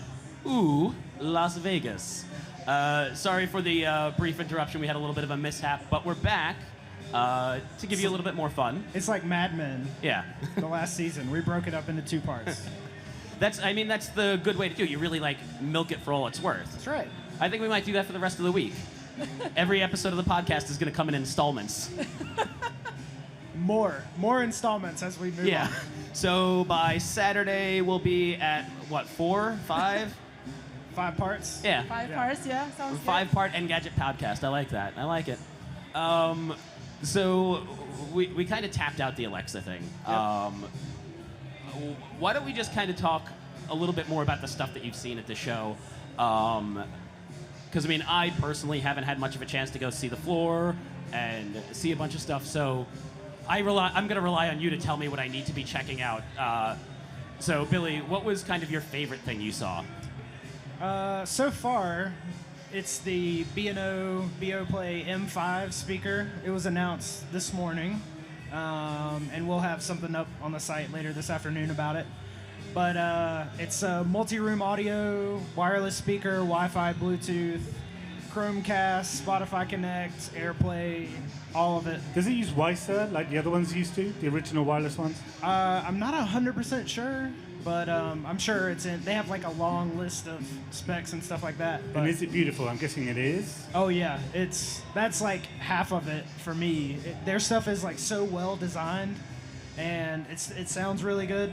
But it's it's 360 degrees, so it sends simulated surround sound in every direction. And then you control it. There's an aluminum plate on the top that you press down to play pause, and you rotate to adjust the volume. No Alexa in that one. No, but it does work with Google Home, so you can use Google Assistant to control That's almost it. better. We'll call back to the first part. More voice, yeah. More voice. That's what we call a callback in the business. I'm sure it's reasonably priced as well. $600, so not bad. What? Not bad. Well, I'll take it back. I was expecting $6,000. Their last multi-room audio wireless speaker was $1,000. So B&O is a luxury brand, so that's kind of par for the course. But $600 is not bad, I guess, for B&O. It sounds really good. It's like I said, it's really well designed, and as far as B&O stuff is concerned, it's a good price. Yeah. So. And that's more or less in line with what you'd pay for a Sonos or something, right? Yeah, for the bigger ones. Yeah. It's a little bit more still, but I think the sound quality is a little better than Sonos. The other key thing is they announced it today, and it's available today, which never happens at CES. Yeah, wow. You can go buy it right now. So that almost never happens at CES, right? Yeah, I'm not going to do that, though. Well, your wife probably wouldn't appreciate you spending $600 while you're gone to CES. No. And I like being married. It's pretty good. Yeah. James, what about you? For my best thing? I've seen any weird stuff right now, so the best thing for me is I'm actually wearing it right now. Ooh. It's called the Baselet, and that is a beautiful pun. It's a bracelet, or watch, I guess, that it kind of is like a It's wearable... not a watch because it can't tell time. Right, but I'm thinking that you put on your wrist. That's kind of what I meant. A bracelet. Right, Yes. Baselet. Yeah. Yes. And it's kind of funny. It's pitched as a wearable subwoofer, so it's got a transponder in it. So you plug your headphones into just a very tiny dongle, which then goes into your phone, and that communicates with this, and it passes all the low frequencies over all the bass. And every time there's bass on your music, you feel it here on your wrist. Now, it's not some sort of shitty general vibration like your phone. It actually has pitch and tone, or it feels like it has pitch and tone. I was going to say, it doesn't really, because you but you feel if there's a bass wave that goes, whoop, you feel that rise. Do you just feel it on your wrist? Or You do just feel it on your wrist, but when you put your headphones on, your oral senses are locked into your music. This is probably more well suited for certain kinds of music too. Oh, absolutely! So I've got awful bass-heavy music taste, so really terrible. Right. He does. So for that, it really kind of kicks ass. And the thing is, it's one of those things when you take it off, you're like, oh, it's it doesn't feel. The music feels a little lacking now. It's like when you get off a boat. Just like when you get off a boat. I think that makes sense. You get off a boat, you still feel like you're on a boat? Right. Yeah. Oh, it's more like the opposite. It's kind sea of legs. It's like when you take off tight shoes and you're like, suddenly everything feels different. Like. The fact that you don't have shoes on? Yeah. The sort of, I don't know. Let's not roll with that metaphor. So it's a little bit pricey. It's $199, which I don't think it's not going to attract casual users. But there's a similar thing called a sub pack, which is much bigger, much like a backpack, and that's one of my favorite gadgets of all time. Really amps up your movies and your home theater, and you can use it in gaming and stuff like that. So you could use this for gaming as well, and anything where you can plug in a headphone jack, basically. I mean, it's kind of interesting, but that's like super, super niche. Also, you're a weirdo who likes to wear subwoofers. Yes, I am. That is what's on my business card. Yeah. Nicole, anything good? I've seen a few things that I think are worth talking about. The first thing that comes to mind is the LG Thin TV. The one that's literally like, I think 2 millimeters thick or something. It kind of looks like it's just like a picture on the wall. It does look like a picture on the wall. And in fact, it has to be hung on the wall because it's so thin. It has no stand for it, so it needs to be wall mounted. So how do you mount it to the wall? You buy like a wall mount and you mount it to your wall. Well, I was saying you could. We talked about this earlier with Kerry on stage. I was saying it's like, you know that tape you get from the shopping channel or whatever it is. There's like meant to replace nails. Yeah. So like that industrial tape. I'm imagining that their share price is going to go up when those TVs. Well, because that's one thing is you've got this like crazy thin TV that looks like you're hanging art on the wall. Yeah. You don't like a traditional mount that's like sticks out from the wall several inches and like looks like a piece of machinery. It kind of defeats the purpose, right? Yeah, I think to do so you would have to make it to look like art. You would have to look like a frame or something, make it look nice. That's the idea anyway. I mean, it does introduce some problems that you don't necessarily think about, which is if you've got a lot of HDMI gear. Yeah. Normally that's all around the back. So it's either got to be around the edges, or I think we were saying that they actually have one flat master cable that comes out, and then I guess that splits out into a hub of some kind. And because in 2017, it's all about the dongles and the breakout boxes. You're the dongle. Yeah, definitely. I have to say though, I think probably the most impressive thing that I've seen at this show is something called the 7 Hugs Smart Remote, and it's basically a remote control for everything in your home. Yeah, so I've heard a lot about this. Several people have told me about this. I still don't quite understand it. So it's that's basically what I was describing. And it uses a Wi-Fi, Bluetooth, and infrared, as well as internal positioning sensors that you put in your room, I guess. And by just like sort of triangulating where you are, where you're pointing the remote at. And for example, I can point the remote at my Nest thermostat, and the screen on the remote will change and adapt to whatever I'm pointing at. So I can just change the temperature of the Nest by just pointing at it. And I can point the remote at my Philips Hue light, and I can just change the light by just pointing at it. I just wonder how accurate that is, because if you've got, again, boxes under the TV, so maybe you've got like a, I don't know, something else, like a place, like a... It's not infrared. It uses, like again, you put like these 3 positional sensors in your room, and so it sort of triangulates where you are. So it's not relying on like infrared. I mean, there is infrared as well, but it's sort of helping both. separate it out with these other sensors. It uses like Wi-Fi and Bluetooth, and there's like the really interesting thing to me is that it's like the screen on the remote changes depending on what you're pointing at, and that's pretty cool. You know. So I kind of wonder if that goes back to what we were talking about earlier, like controlling things that you can already control with your phone. Yeah. See, this is one of the reasons I say I don't quite understand it. Like I don't. Well, it is a lot less intimidating form factor though. Right, When you think about a remote you think control. about it, you need different apps for those different devices. Right. This Yeah. is just the one thing that you're holding in your hand. You can just like do it like that and just change And it. some of them do talk together, but a lot of them, it's really hard to get all of your stuff in one place. Yeah. So is it physical buttons or is it an LCD? It's touchscreen. So I was going to say, so like the configuration changes. So like Yeah. if you're going from a TV to something else. And the really cool thing, that I thought was cool, that if you point it at your TV, it recognizes different set-top boxes. So it's like a Samsung Smart TV display. You can have a Roku display. You can have like an Apple TV display. So it sort of adapts to your entertainment system too. That's pretty good. Yeah. What about you, Terrence? I have not seen much. I mean, honestly, the best thing I've seen is probably the that Peak and Everlast partnership that I went to last night. Oh, yeah. But this is also kind of a wait and see. Like, I find it very intriguing just because of who I am. So Peak and Everlast work together. Peak is this company that makes sensors for sports and stuff. They have a training device for tennis, golf, skiing, and kite surfing for some reason, but whatever.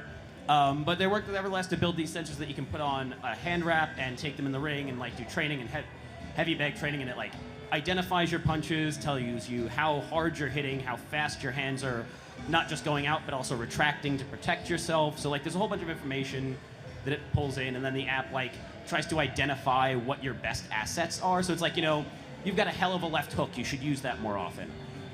So I find that all really fascinating. I'm always a little bit skeptical though of these sports wearables, especially the more complicated ones. Like endurance sports where you're only worrying about distance, step count, or like heart rate is really, really easy. Anything that requires like complicated motion and like multiple body parts is always super tricky. So I wonder how well it's gonna come together in the end. So how good is your left hook? Probably not very good. I haven't had to throw it in a very long time. You seem more like a jab kind of guy anyway. No, I'm gonna get in tight and just like start kicking, pulling hair. Yeah, Body blows. I'm like a phone booth fighter. No. Fair enough. The worst thing you've seen? It's not it's not really the worst, but it's more like a wait and see. I'm hoping that none of the Type reps thing? for these companies are sitting out here right now. So at Unveiled, there were a ton of French startups this year, like insane amount. So one of them has a glucose monitor that you wear on your wrist, like a smartwatch. It looks just like a smartwatch. And on the backside, it has a little sensor with tiny needles that go into your skin. And the way it tests for glucose, your glucose level, is it takes a small sample of skin fluid, and there's some bioindicators, biomarkers in this skin fluid that can tell how much glucose has been absorbed from your bloodstream. Okay. So you push a button, you have to wait about 30, 45 seconds for it to extract and then analyze and then give you the reading. So they also have one for athletes that you wear on your arm that does the same does a similar test, but for lactic acid buildup in your muscles.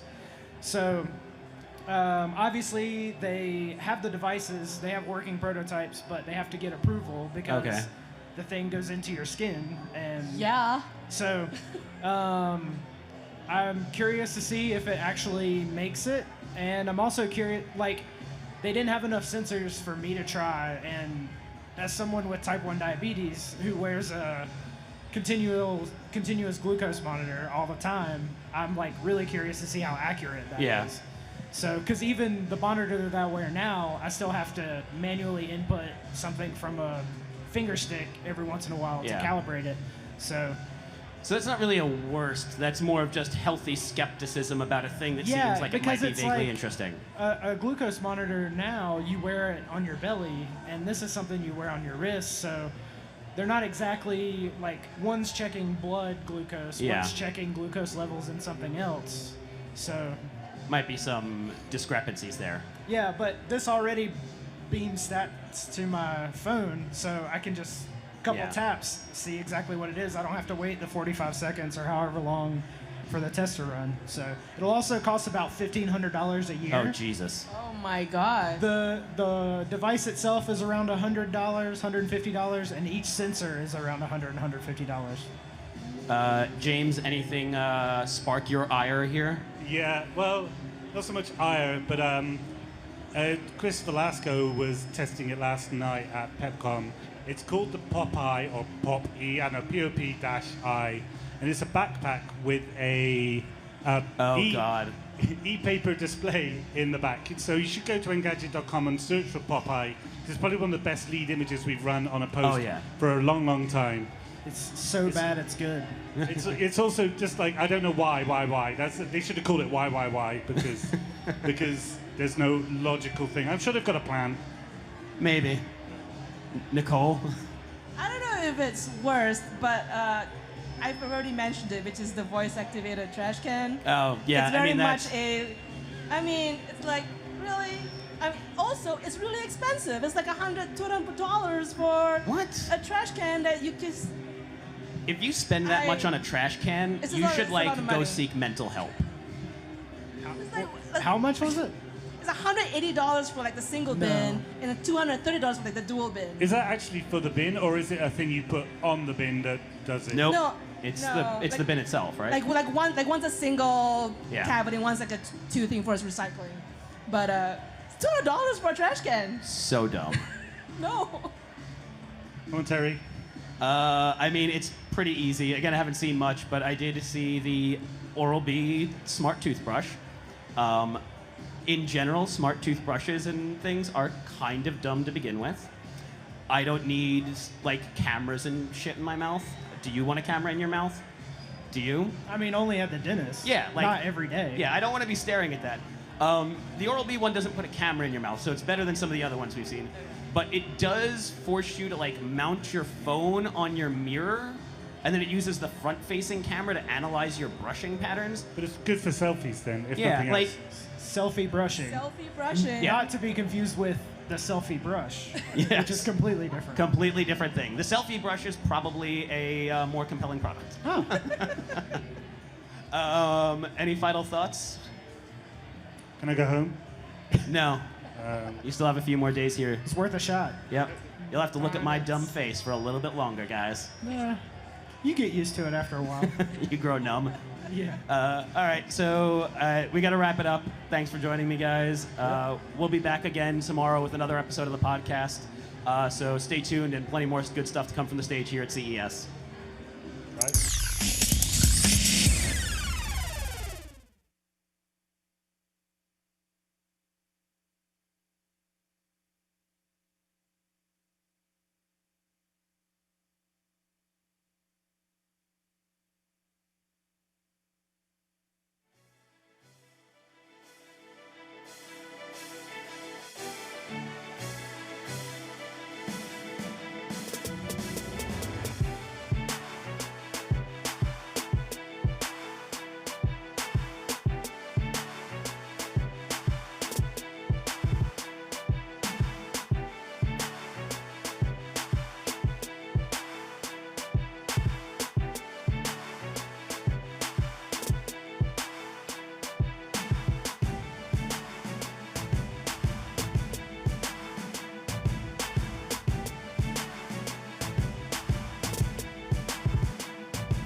It's my favorite topic, robotics. Robots, machine learning, the future of automation when it comes to the automotive industry. Welcome. I hope you will enjoy this conversation as much as I know I will. My name is Luria Petrucci, and I'm with James Kuffner, the CTO of Toyota Research Institute. So thank you so much for joining me. Thank you very much. It's a pleasure to be here. So, okay, you're probably a little bit more into robotics as I am, but this is a big topic for me. So let's start talking about robotics. You are working at TRI with a lot of different companies, a lot of different partnerships, and correct me if I'm wrong, but I think they all seem to have a robotics theme. Yes. Do I have that right? That's correct. So Toyota has obviously been using robots for decades to build some of the cars that we're selling, but they've also been involved in trying to build new forms of mobility, particularly mobility in the home. And some of the companies that we've been working with closely, particularly the Open Source Robotics Foundation, we just announced a $1 million gift with them and a partnership with them to, that was the open source software that came out of Willow Garage and was also used as part of the simulator for the DARPA Robotics Challenge, which our CEO, Dr. Gil Pratt, was responsible for. So we're making lots of interesting partnerships with them and then promoting our human support robot, which we're proud to say was selected as one of the standard platforms for RoboCup at Home in Nagoya this summer. Congrats. That's Thank you. awesome. Yes. Okay, so when it comes down to robotics, obviously it's a passion of yours, but you actually coined a term, cloud robotics. We're familiar with cloud computing, but what does cloud robotics mean? Cloud robotics is a way for robots to share data and to get more capable and smarter through that sharing of data. I used to be a professor at Carnegie Mellon University, and some of my machine learning researchers used to tell me, I know that this machine learning algorithm will work, it's just that my robot breaks down before I have enough data. So the idea was, instead of running one robot for 10,000 hours, could we run 100 robots for 100 hours and get the same amount of data? And I think through this shared experiences, the robots can become more capable. And I have 4 children, and each one of my kids has spilled a cup at least 200 times in their life. I would have been able, they're really happy to transplant that skill from my oldest child to my youngest child, but with a robot we can do that. If we teach one robot to be skillful, we can replicate that behavior and skill to others. Okay, so what you're talking about sounds awesome, but I don't know. I have a feeling a lot of people here are thinking, okay, what about the security risks? What about the issues that could potentially come from the sharing of data? This is a huge potential issue, right? That's absolutely right. We have to be responsible and be very careful and cognizant of privacy and security issues. I also think that any safety critical function should be embedded in the software that's on board the robot. But I remember as a grad student at Stanford in the 90s, a professor stood up and said, internet banking will never happen because of the privacy and security problems. Look where we are now. Look where we are now. So I'm very optimistic and confident that we will solve those problems. Okay, so how do you solve the problems? Is that not to get super deep, but how do you solve that potential problem? I think one of the things that we can look at is the advances in encryption and advances in networking and security, and really ride that wave that's happening. Fundamentally, our embedded systems are going to add value if they are connected, and I think we should always make a robot safe in the sense that if your smartphone has no data connection, you can still use it, but its utility is it's much less. You can still make a phone call, right? Okay. But it's much more useful if it has a connection, and that's the way I see a robot. A cloud-connected robot will have greater utility and greater functionality, but you can still use it if you lose the connection. Now that you say that, we do see a lot of robotics, especially at a place like here at CES, right? And so I can imagine that a lot of them seem cool, and then the usefulness of them go away, kind of a novelty thing. So what you're saying is the more information that they have, the more sharing of data that they can do, the better off we'll be in terms of actually putting robotics in automotive and elsewhere in the home to use. This is an incredibly exciting time to be in the robotics field. We kind of take for granted that what has happened in personal computers and smartphones is now happening in robotics. Everybody is carrying around in their pocket a computing device which is more powerful than the most powerful supercomputer of 2 decades ago, and we're going to see that trend continue. There's so many new sensors to develop, and I think the 3 things that have been holding back robotics have been capability, reliability and safety, and cost. And if we can maximize capability first, I think that there will be such an expansion of things that robots are capable of doing that it will drive the cost down, and there'll be a renaissance. Oh, okay. I thought you were going to say if they are super capable, then the cost will go up. Okay, so okay, I understand that. Now, when we think about robotics and when we think about all of this stuff, we want our computers and our systems to be better, faster, stronger. We want it all right now. So is there a specific key that we should be looking to when it comes to rapid machine learning and building that up? Yeah. So I think the advances in deep learning and machine learning have been incredible and will have a very powerful impact on the robots that'll be made in the next decade. One of the things that I think we should remember, though, a lot of robots that I like to design, I strongly believe that the highest levels of logic should be programmed by a human, meaning that you can debug it, you can bound its behavior. It's okay to have component technologies that are data-driven and powered by machine learning, where a human attempting to craft a piece of code to recognize a person, for example, that code is going to be brittle and it won't work that well. But if they give millions of labeled images, then you can build a system that will be much more capable. But the highest level of behavior and logic and motion control, I think, should be debuggable and analyzable, and that way we can build our robots in a safe way.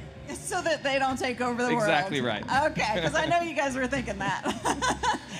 Okay, so if we are always in control, then we are always in control. And so if we stay, do you think that's actually really a possibility to keep that control? Because when it comes to research, when it comes to development of these new exciting technologies, I see a lot of people are like, oh, well, what can it do, right? They just want to push the limits and push the boundaries. So is that a realistic expectation? I'm very optimistic that we're going to see great advances in capability, but I'm not a big fan of things like genetic programming, where people are randomly generating code and executing it. The problem is, if there's a flaw, nobody can debug it because nobody can understand it. And I like to use an example. If I programmed a machine learning system to deploy a parachute, would you jump out of an airplane if I told you I trained it on 1 million examples? Probably not, because that 1,000,001st example may not be covered, and if it didn't work, I couldn't fix it. So I think there's a lot of actually research that has been done in model-based control. We've landed, spacecraft on Mars using physics. So we shouldn't throw out all the model-based physics that we know about to control robots, but we should use a complementary approach. And I think the next generation of intelligent robots will actually have a hybrid of human-crafted code plus machine learning systems. Okay, so yesterday we saw Concept I being, announced, and oh my gosh, it's amazing, right? So a lot of your research has gone into that. What are we seeing in that concept car from Toyota that is using your technologies, your research, and also how does that kind of fit in with the concept of the relationship between human and robot? Yes, so to be clear, the Concept I project started before TRI, so many of the people in Japan and Quality Design really have the credit for that. But what we're building is really a next generation of software at Toyota Research Institute. And so what I see happening is people have loved their cars for decades. They anthropomorphize them. They say they name them. They name them. The car has personalities, and I think the same thing will happen to our robots. But the idea is, can we build a car that actually cares about you and is sensitive to you and is personalized to you? The same way that people personalize their laptops or their smartphones, I think they want to personalize their cars in the same way. And the goal is to build a vehicle that keeps you safe. And I think the human has to always be at the center of it. We can't just build technology for technology's sake. It is really to help improve our lives. And of course, with this automated vehicle technology, it's advances in safety, convenience, and access to mobility for people who otherwise couldn't drive. So let's dive a little deeper into that. The people who can't drive. So what does that look like with all this awesome new AI in our cars? I think it's going to be an evolution, and the honest answer is many people are still exploring the space. But I think everybody is very, very excited about the potential to have transportation that is accessible to all, that is available on demand. And I think there's still going to be a large percentage of the population for a long foreseeable future that will still love to drive, because that's very important to our president and love of car and loving to drive and making driving fun. It really is exhilarating. Humans were never evolved to move at that speed. And it is ultimate freedom and exhilaration when you are driving a car. But I like to draw the analogy of horses. 100 years ago, if you didn't know how to ride a horse, you couldn't get around. But then when cars came along, suddenly the skill of riding a horse was no longer a necessity, but people do it for fun. Right, and so that's I a great think analogy. maybe in the future, many people won't have the skill to drive. They won't need it. And some people are saying that children born today will never need the skill to drive. But there are many people who will love to drive and will continue to drive just as they will continue to ride horses. That's a great analogy. I really do like that. And I think, that I can see a time where the car enthusiast, community actually gets stronger and better because of that lack of need in order to actually drive.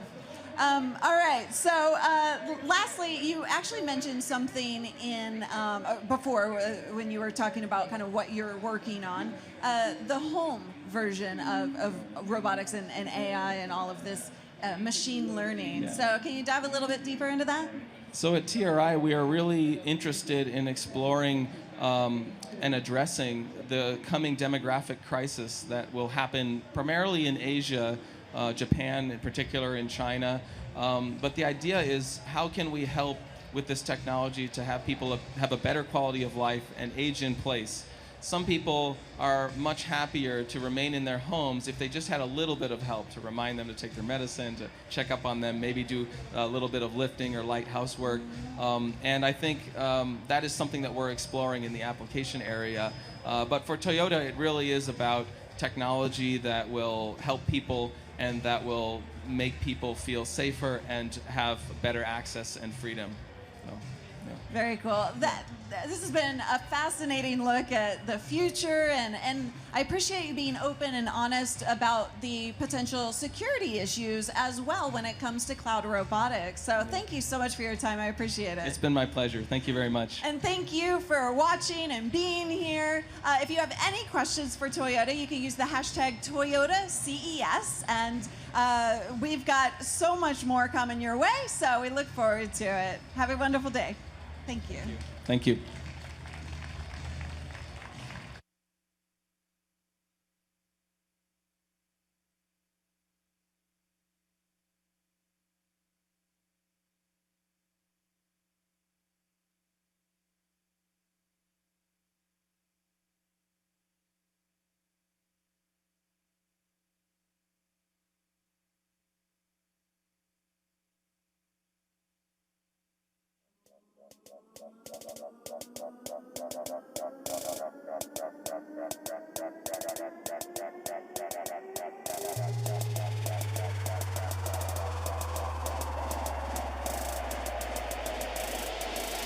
Drop it low, let me play that back.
you're an Apple fan, 2016 was not the best year for you, particularly if you had high hopes for a new Mac. Over the last year, both iPhone sales and Apple's profits have stopped growing for the first time in ages. But I'm not here to pity Apple, I'm here to commiserate with its fans, particularly those of us who waited all year long for a substantial Mac update, only to be met with the polarizing new MacBook Pro and nothing else. Yes, there is a lot to like about the new MacBook Pro. It has a wonderful screen, the reduction in size and weight is most welcome, performance is improved, and even that touch bar might be useful someday. But one single type of port and reduced battery life means the professionals that have used these computers in the past might have to radically change their workflow to use the new machine. And you will pay a lot of money for that privilege. Apple's laptop lineup is now quite muddled. You'll need to spend at least $1,300 to get a laptop that was updated in 2016. Otherwise, you're buying the MacBook Air with its lousy display and internals that haven't been updated in over a year. Oh, and the iMac, Mac Mini, and the Mac Pro also haven't been updated in 2016. For a few of those machines, it's actually been much longer. The point is that Apple's making potential buyers make some pretty serious compromises without a major upside. Why not include a couple of standard USB ports in the new MacBook Pro? Or hell, just throw us the smallest of bones by including a dongle. Apple at least did that when it removed the headphone jack from the iPhone 7, another move that made things more complex for its customers without a clear, immediate benefit. Ultimately, it just feels like there are suddenly a lot of weak spots in Apple's armor that weren't there a year ago. Apple fans have always been sold on the promise of, it just works. When it stops working, that's when they'll start considering what Google and Microsoft have to offer.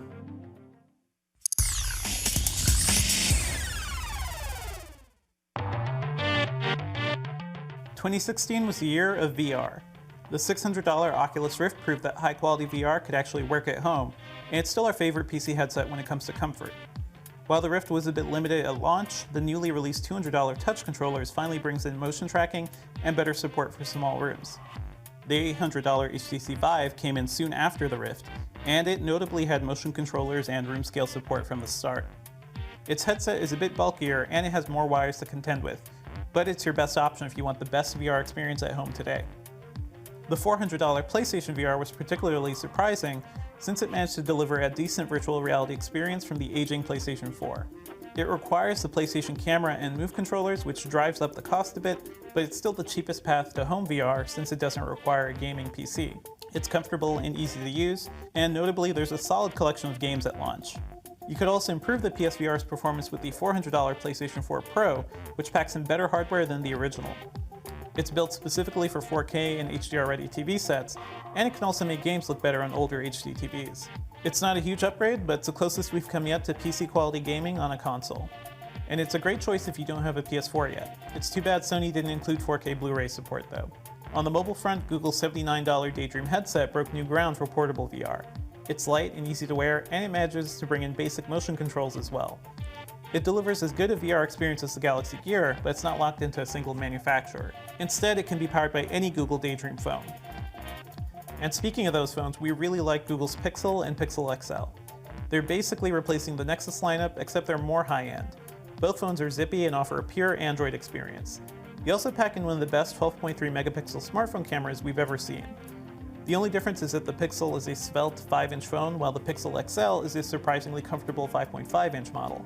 And if you're looking for another solid Android choice, the Samsung Galaxy S7 and S7 Edge are still great. They're fast, have great cameras, and won't explode like the ill-fated Note 7. We didn't forget about Apple either. The iPhone 7 Plus has a beautiful screen and an intriguing dual camera setup that lets you take gorgeous portraits. It's also one of the fastest smartphones we've ever tested. We won't blame you for being bummed about the missing headphone jack though. When it comes to laptops, we're seeing companies really hone in on their Ultrabook designs. HP's Spectre 13.3 is one of the most stunning laptops we've ever seen. It's as thin as a AAA battery and weighs only 2.45 pounds.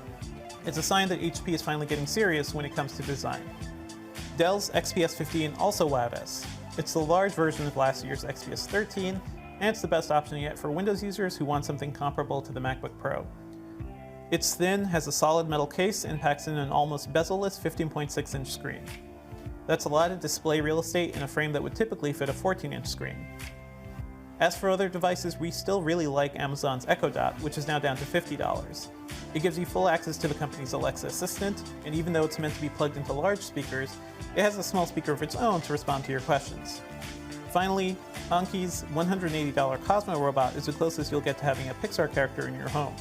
It's a lot like WALL-E, adorable, and a bit mischievous. You can play games with it and watch it learn over time. It's pricey, but it's the sort of toy that couldn't exist a year ago.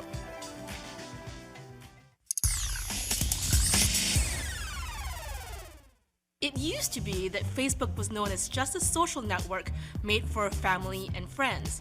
But as 2016 shows, the company is much more than that. For one thing, Facebook Live has really taken off this year. It debuted with an integrated app, and the company took pains to pay media companies to broadcast live video. Viral videos like BuzzFeed exploding watermelons and Chewbacca Mom made Facebook Live a household name. It was used in a more serious capacity as well in the shootings of Alton Sterling and Philando Castile, highlighting the issue of police brutality in the form of live video. Which goes to highlight Facebook's rising prominence as not just a tech company, but a media company as well. CEO Mark Zuckerberg has denied this, but it's clear that millions of people use it as a source of news. This especially became a hot-button issue in the days following the election, when people speculated that the rise of fake news on Facebook influenced its outcome. Zuckerberg has pushed back on this, saying that less than 1% of news on Facebook is fake. Still, that's 1% too many for a lot of people. Facebook isn't all just news and video, of course.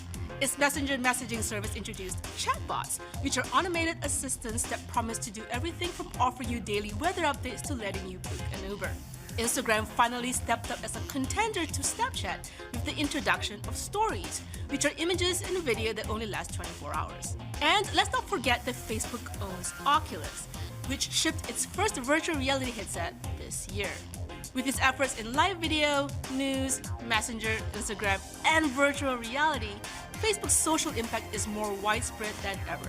In 2016 and the foreseeable future, the company continues to be one of the most influential companies in the country, and indeed the world. NASA's money problems are pretty well known by now. You always hear the words budget and cut right next to those four letters. The lack of access to bigger money didn't stop America's space agency from dominating headlines and social media this year, though. All those NASA news stories, retweets, reports, and regrams you've come across this past year, they're proof that people love space. The agency worked hard to make sure of that. See, NASA doesn't completely rely on images and videos that various missions beam back. Sure, they're attention-grabbing in and of themselves, but the agency became a media darling because its social media and news teams make sure that people see it as relatable, personable, and friendly. Some missions' Twitter accounts, like the Curiosity rovers and the Juno spacecrafts, even have their own personalities and tweet in the first person. Of course, all of these efforts won't amount to anything if NASA doesn't have missions to speak of. One of its biggest victories for 2016 is finally completing Hubble's successor, the James Webb Space Telescope, 2 decades after it was conceptualized. This past year, NASA has received and released images and information from the Dawn, Cassini, Juno, and New Horizons probes as they explore the outer solar system. Juno's arrival at Jupiter on July 4th is actually the agency's biggest story of the year, with 300,000 mentions on Twitter. Closer to home, NASA astronauts conducted various experiments aboard the space station. One of them grew a flower aboard the orbiting lab for the first time, while another sequenced DNA in microgravity. NASA has begun working on new projects this year as well. It's now in the midst of building, among many other things, Mars 2020, the next-gen Martian rover and successor to Curiosity. I think it's pretty clear that NASA is determined to keep its popularity growing. If it turns more people into space lovers, then maybe more money will follow. For Tesla, 2016 is the year all its plans came together. For Tesla and its Tony Stark-esque CEO Elon Musk, 2016 shaped up to be the most important 12 months in its 10-year history. The biggest news is that it unveiled its electric car for the masses, the Model 3. The $35,000 before tax incentive, 200-plus mile range car generated enough hype to grab 370,000 pre-orders. That's roughly the population of a small city deciding to put a $1,000 deposit on a car they've never driven. To get all those cars on the road, Tesla also opened its gigantic battery building facility, the Gigafactory. Located in the desert outside of Reno, it'll be pumping out batteries not only for the Model 3s that'll be hitting the streets in 2017, but also the company's home energy solution, the Powerwall. The company continued its Sun to Volts ecosystem by introducing roofing tiles that double as solar panels. It's vertical integration that Musk hopes will make the planet a cleaner place. Oh, and those Model 3s, they'll have the hardware built in for full autonomous driving once the software has been trained. 2016 is the year the company introduced the future. 2017 will be the year it delivers it.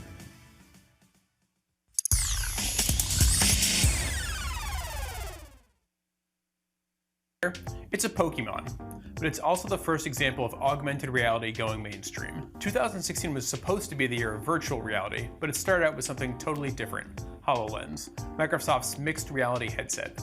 Rather than taking us to a virtual world, HoloLens pulls virtual objects into our own. Sure, VR headsets came out this year. Oculus finally released the Rift, and HTC launched the Vive.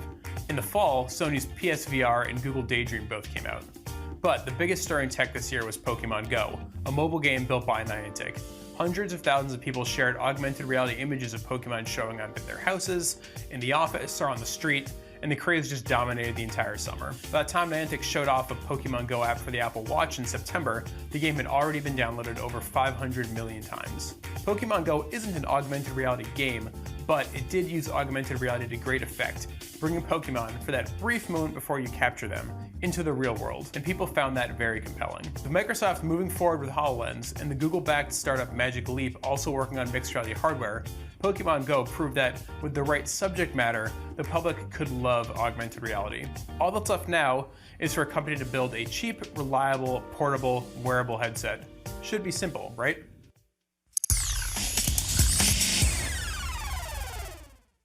"2016, by all accounts, has been a dumpster fire of a year. From the loss of cultural icons like David Bowie and Prince, to the general degradation of civil discourse, and an unprecedented election cycle that has lifted a xenophobic Cheeto caricature to the highest office in the land, this year has not exactly been the best. And that trend is carried over into consumer tech as well. While 2016 brought us some excellent new devices like the iPhone 7, the PlayStation 4 Pro, and a bevy of promising VR headsets, we've also gotten more than our fair of crap gadgets this year. Let's take a look at some of the worst. For starters, the Lenovo Yoga Book bent over backwards trying to be unique with a digital sketchpad where its keyboard should be. But you know what people like more than innovation? Being able to type with more than 2 fingers at a time. Then there's the Tag Heuer Connected, a $1,500 smartwatch with the same computing capabilities of basically every other Android wearable, but at double the price. Plus, we had the iPhone 7's ridiculous lightning headphone adapter dongle. We needed that accessory like another hole in the phone. Speaking of phones, Sony, seriously, what were you thinking with the Xperia X Performance? You realize that simply slapping a flagship designation on a handset doesn't actually give it extra features, right? It certainly doesn't give you the right to charge $700 for it. Ooh, and let's not forget the GoPro Karma, a drone that lasted a whole 16 days on the market before being recalled because it couldn't stop falling out of the sky. Want to look really foolish but can't get your hands on a pair of Snapchat spectacles? Here, put on these ridiculous headphones. They play music, track your activity, and read text messages, all without connecting to your phone. They also display short messages on the ear cups like, "I'm an adult, no, really. My mom says I'm cool," and the ever useful, "Why?" These are, unfortunately, only a small smattering of the worst gadgets that we saw this year. Though, if you thought these were bad, just wait to see what fresh hell awaits consumer electronics in 2017.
Ladies and gentlemen, live from Las Vegas, it's the Engadget Challenge. And here's your host, Dan Cooper.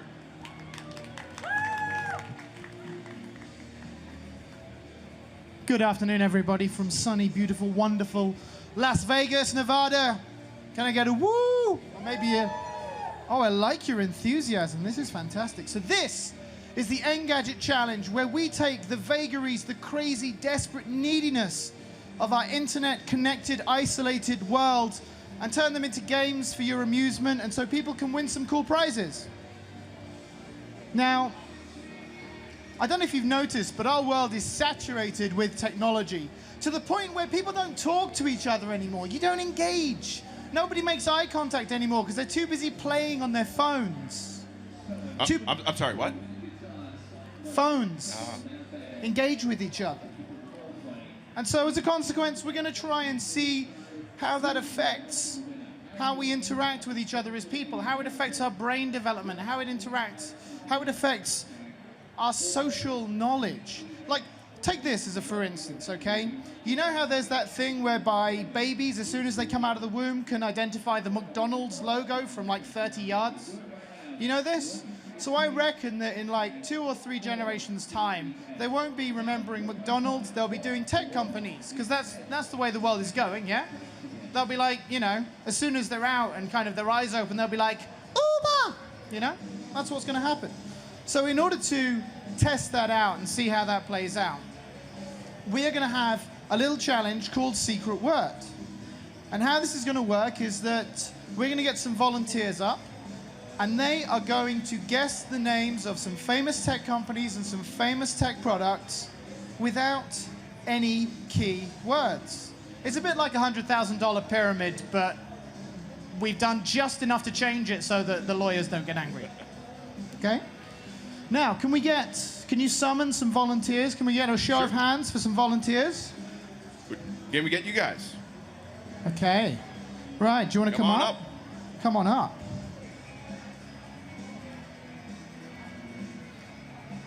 Okay, if you can just go stand there. You come stand next to me. Okay. Gentlemen, how are you? Doing good. How you doing? I am very, very, very well. I like that we're interacting. We're doing the exact opposite. So what's your name, where are you from, and what brings you to CES? Alfonso from Vegas, and I'm here to see what's new.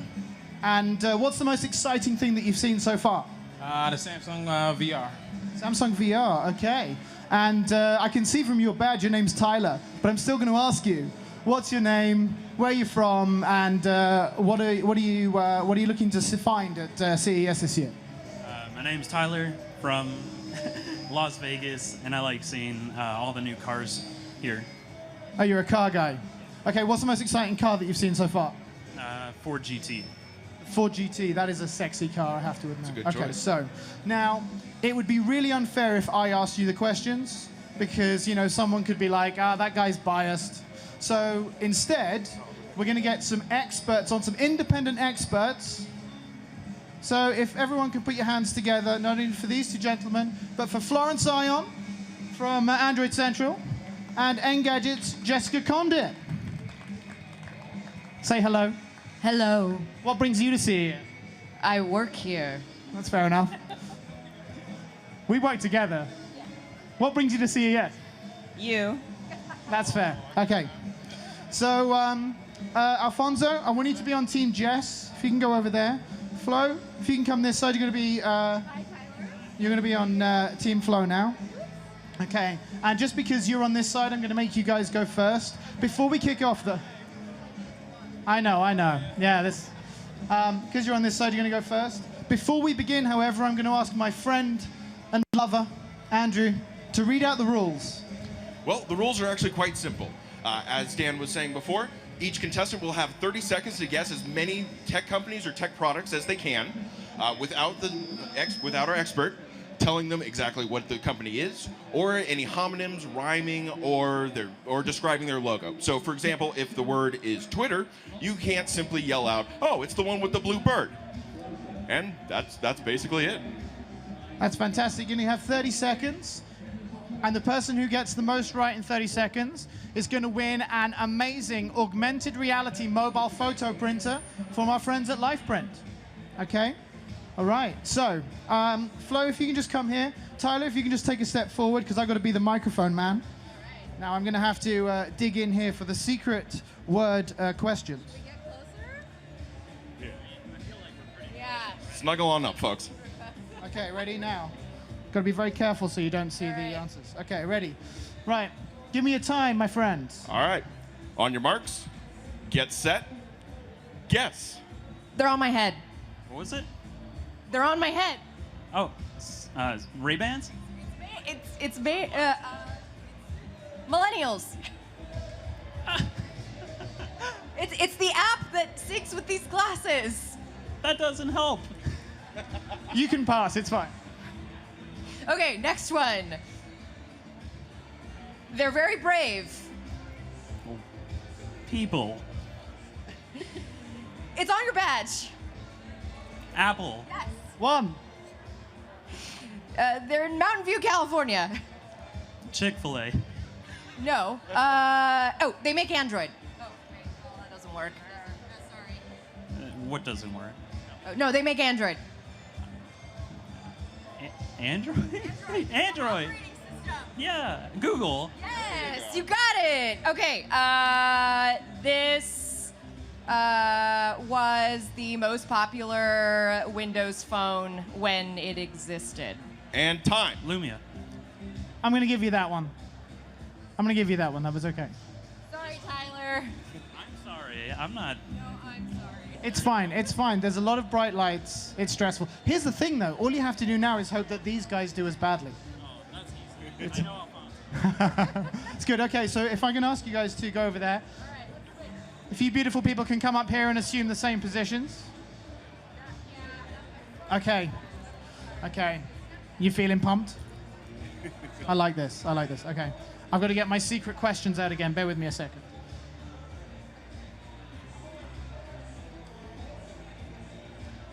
Do you like my ultra-professional cards as well? They're really professional. Okay. Okay. Can we get a time? We can. On your marks, get set, go. Mark Zuckerberg's other social media network. Oh, not Facebook. Engage. No. Man, what the hell? The cameras. Ah. Filters. Snapchat. No, not that. Yes. Instagram. Yes. Okay. All right. Mark Zuckerberg's other social media network.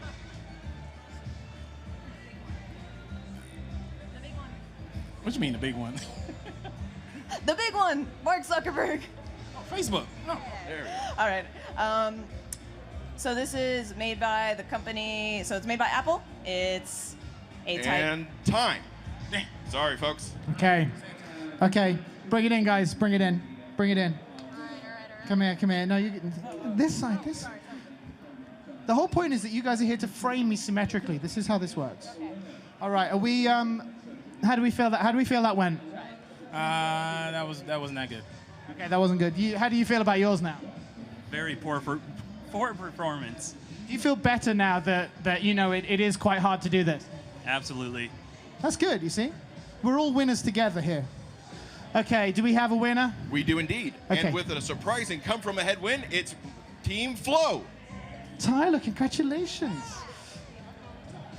Commiserations to you, Alfonso. I know. Okay. You look, here's the thing. You don't go away empty-handed because you are gonna walk away, right? Because there are no losers here. You are gonna walk away with a beautiful, custom-made, limited edition Engadget t-shirt that was hand-printed on only the shiniest machines. Okay? Okay? You're a winner. You're a winner. So if I could ask you both to leave the stage just for a moment. Yes. Thank you much. How does victory feel? Delicious. I bet it does. Now, I'm going to ask Andrew, where are the Yes, sir. prizes, my friend? They are underneath the table. Right, you're going to have to bear with me again. See, you don't get this on The Price is Right, do you? Where the host ducks behind a desk for this sort of thing. Tyler, you are the proud winner of a LifePrint augmented reality printer. When you take pictures, you can print them out, and you can snap little videos And then when you point your smartphone at the picture, you can be reminded of the happy times by seeing a video of what happened. You're a winner. Congratulations. Big hand of applause for all of our contestants and our experts. If you could go that way, that'd be fantastic. Thank you very much. Okay. Okay. Come on down. Thank you. Oh, thank you. That's very kind of you. Okay, so you can stay there. It's fine. Jess can come back on. It saves us having to do more moving about. Okay, so that was a good challenge, yeah? Yeah. It was good? Thank you. I know Our I had next fun. challenge is all about living vicariously through social media. Now, I don't know about you, but I don't go out anymore. I don't. I sit indoors and I watch other people go out instead. You know, on their Instagram feed, it's all pictures of cocktail bars and Facebook live streams of them when they're at sex clubs. And I'm there. That's actually creepier than going to sex clubs yourself. Kind of. Don't judge me. It's 2017. This isn't room for judgment. Anyway, the point is, right? This is how we live our lives these days. And so we decided, I mean, we couldn't do a sex club game on here, you know, the lawyers poo-pooed it. So instead, we're going to do one about cocktails. And what we're going to do is we're going to have someone come up here and make a cocktail blindfolded at this station here. And then our experts are going to watch what happens as if they were watching a Facebook Live style stream or a Periscope stream of what goes down. And you're going to talk them through how to do it. Now, the person who makes the cocktail in the fastest time wins an amazing augmented reality mobile printer. Ooh. So, can we get some volunteers from the audience, please? Raise those hands. I see some hands. Please. Please, come up. Come up, come up, come up. Come on up, look. All right. Bring it in. Bring it in. What's your name and what brings you to CES? I'm Juan, and I'm here to look at all the cool stuff. And what's the coolest thing that you found so far? I really enjoyed the OLED displays from LG. They are very nice. See, if you're not here at CES, you're actually missing. They've built like a tunnel of love thing, haven't they? Oh, yeah. You can see the stars, you can see nebulas, you can see the ocean. It's really cool. If you wanted to propose marriage to someone there, would you? No, not unique enough. Oh, damn. LG just got schooled. Okay, right. What's your name and what brings you to CES? My name's Adana, and I'm interested in the self-driving cars. Okay, and which self-driving car do you think is going to be the one that hits the roads properly first? I don't have an estimate yet. You're not picking winners. Not until I see more of the view. That's fair enough. That's fair enough. I like how very even-handed you are about it. I approve. Okay, so how this is going to work? Would you like to go first because you're nearest the table? Okay. If you could just take a seat. Kick back. Why not? Okay. You're going to be partnered up. You're going to come on first.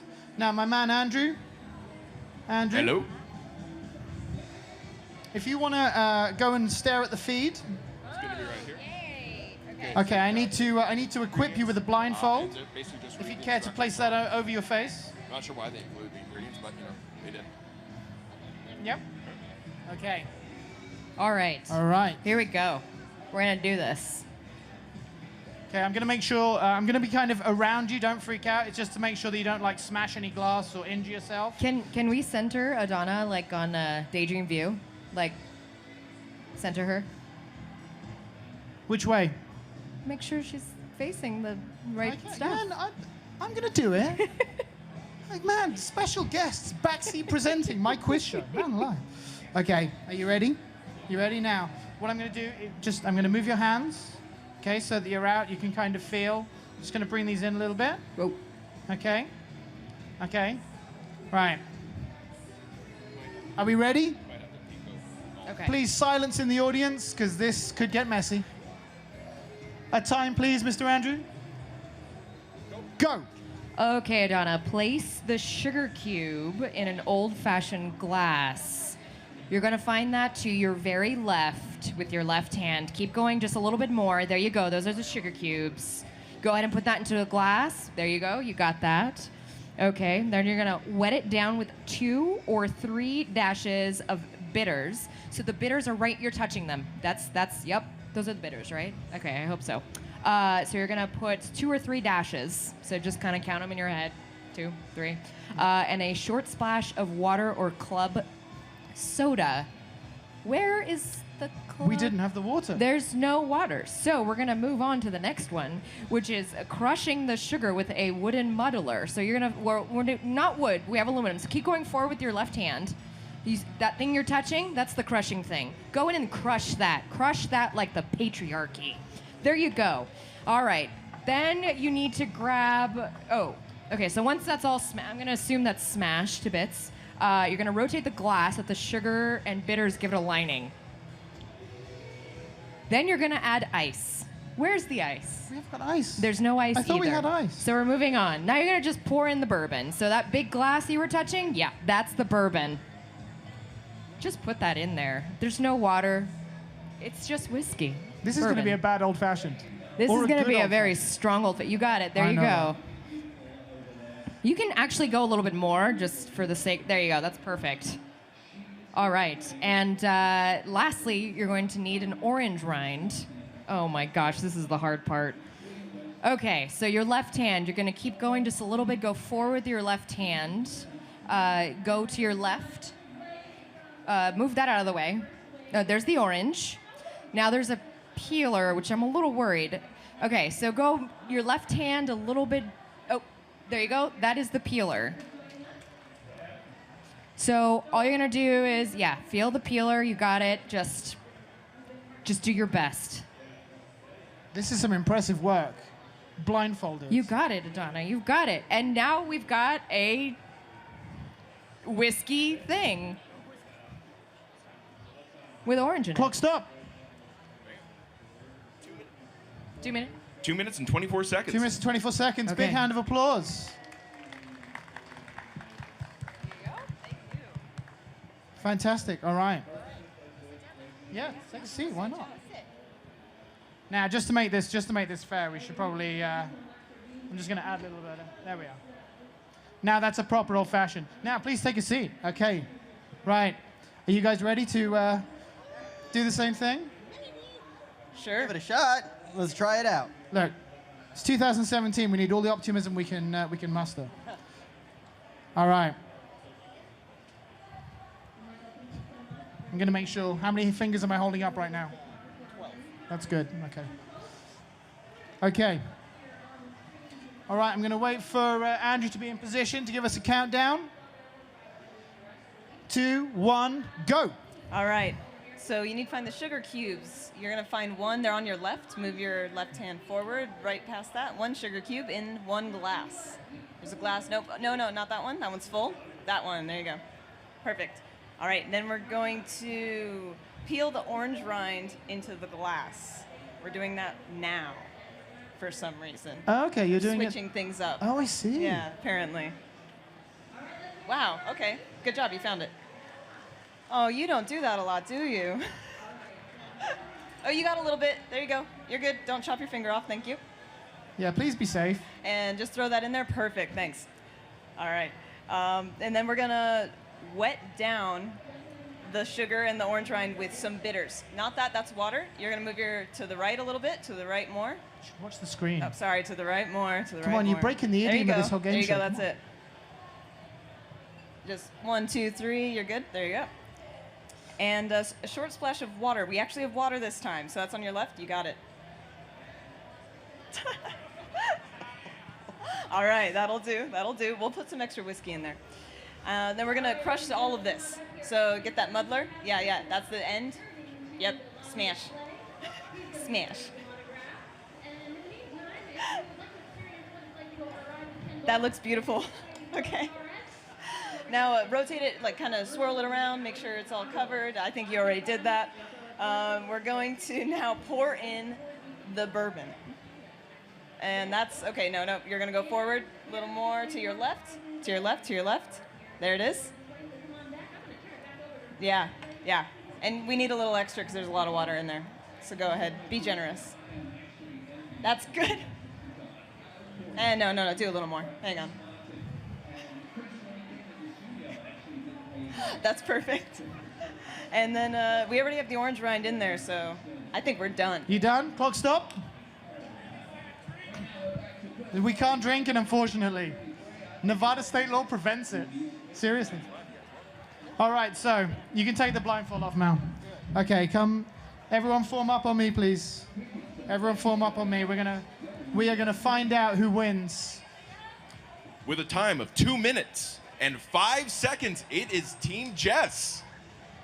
Congratulations. Congratulations, you're a winner. You, my friend, are not a loser, because you also are going to go away with a limited edition, handmade by the shiniest machines, Engadget t-shirt. And everyone's love for taking part. Ladies and gentlemen, can I have a huge hand of applause for our contestants and our experts? Now, the only thing left to do, my friend, you come this way, is give you your prize. Guess what you win? Photo thing. From our friends at LifePrint. It's the most amazing thing. And what I want to say is, 2017 is just beginning. I want you to make the best memories with this, and then come back in a year and show me all of the amazing pictures. Actually, I can do. That'd be awesome. Yeah? I'll see you next year. Especially if they're from sex clubs. Don't tell anybody. I won't say a word. Okay. To everyone on the stage, I want to say thank you very much. To everyone in the audience, thank you for watching, taking part with this absolutely beautiful moment. Everyone at home, stay tuned. We've got Cars of the Future coming right up on Engadget.com.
Hello, Las Vegas. Welcome back. We are live from the Engadget stage. I am Michael Gorman, the editor-in-chief of Engadget, and I am joined on stage by some illustrious guests. We've got Mike Austin, Hi. editor-in-chief of Autoblog. Thank you for joining us.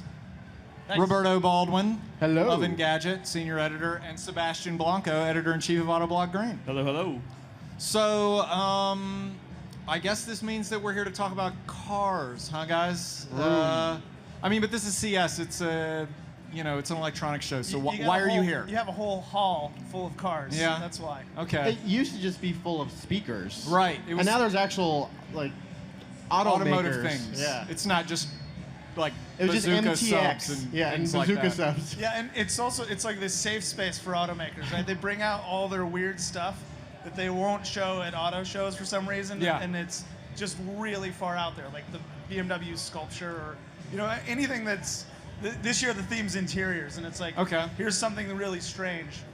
And, I feel like they feel comfortable to do it here. Right, They thought we wouldn't follow him to Las Vegas, but we're coming. Right. So this is so really what this is like they would be shamed for this in Detroit next week if they weren't rolling down It's here. hard to show a car at the Detroit Auto Show and talk about feelings for 20 minutes. Right. But here, you're like, the car feels and loves you and will learn about you and be your friend. And everyone in the audience is like, I would like a friend that's a car. A four-wheeled friend. So let's get into the specifics then, because this is the thing that I find most hilarious about cars, that they're trying to have feelings. So, Roberto, would you like to guide us through Toyota? So Toyota and Honda are both doing the emotion thing, right? So they have the Concept I, which is Toyota's, Yes. and it is both of the cars have, and the Honda Nuvi, and both of them have an AI that will learn about you and be your friend. And the more you drive, and the more you talk to it, and the more you say, oh, I love this restaurant, or this is my route to work,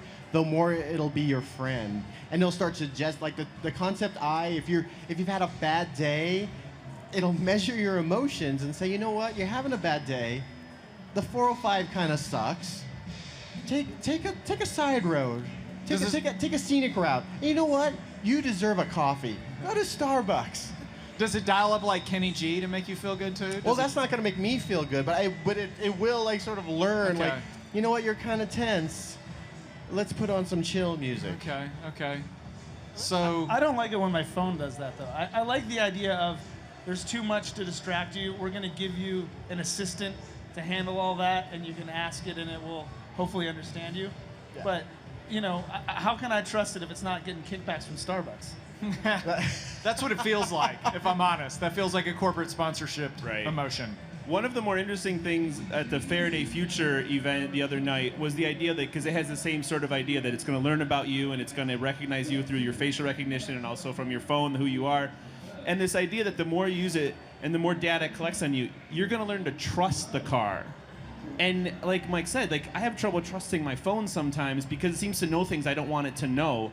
I'm not comfortable with the car, like, guiding me somewhere. I'm like, no, just take me home, but I know the way home because it's work. Like, I know you forgot a doctor's appointment. We're going there now. It's a commute, not a therapy session. It knows your secret like fast food stop. It's like one day you're driving with a friend and it's like, let's go to In-N-Out. And you're like, you're not supposed to be eating In-N-Out. The car just narked you out.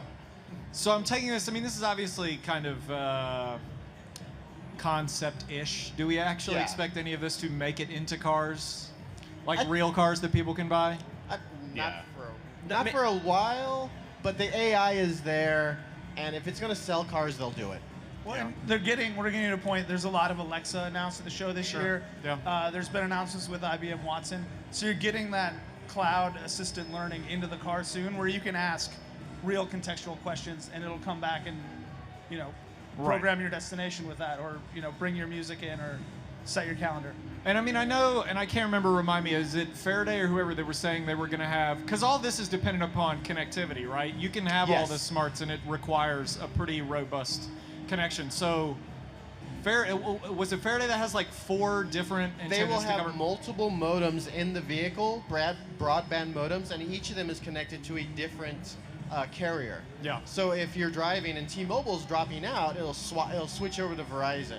If Verizon's dropping out, switch over to AT&T. If 2 of them are really strong, it'll Pull from whatever. combine those, and then you can watch the OA or black mirror in your car while you're just shooting down the freeway at 2.39 seconds. Yeah. Oh, yeah. Okay, so let's keep talking about the Faraday because I know they put every conceivable kind of technology idea it feels like they could come up with. But for the folks at home that aren't maybe familiar with the Faraday, what are we talking about? What is this car? It is the second car this company's shown so far. Last year they were at CES and showed a completely outlandish concept car, and this is a completely outlandish production car, or so they say. It's all electric. Yeah. It's huge. It's got like the 0 to 60 time is 2. I don't remember now, but it's all estimated. It's 2 point super fast. Yeah, and it has a range of what they're expecting 378 miles and this incredibly fast recharge rate. So, like you said, everything they might want to throw into a concept car just went into this one. Yeah. What actually comes out of that in a couple of years? Who knows? Do we think Faraday's going to be around in a couple of years? It depends how well they did here. Yeah. Because we can be cynical about the fact that they just put everything in the car and be like, that's a lot for a new company. That's a lot for an established company to do. Yeah. But if enough people are like, wow, and they get enough pre-sales, that shows investors, you know what, there might be something to this, and then they'll start investing into it. That's right. But if they sort of fall flat here, it's not looking. They've definitely had a few months of very bad news with executives leaving and bills not being paid to the people building their factory, which is not that far from here, supposed to be not that far from here. So there's reason to be skeptical. It's not just because we think this car is a bit much. There's some real world facts on the ground that say this company, that there have been setbacks. Now, that doesn't mean that the sort of billionaire investor behind it, the guy who runs the eco, isn't going to keep pumping money in, but there are hurdles for sure. Yeah. It's really hard to build a car and bring it to market and meet all the regulations and have it fit together. I think Tesla made everyone think anyone can do this, but Faraday underscores how much of an achievement Tesla is to get to where they are now. Yeah. Yeah, it took 10 years from like Tesla. They had the Roadster, which like 12 people bought. Yeah. And then eventually the Model S, and then at that point it sort of blew up. And even building cars is tough. Making one car or like 10 cars, it's tough. Yeah. Building at a scale is almost impossible. Yeah.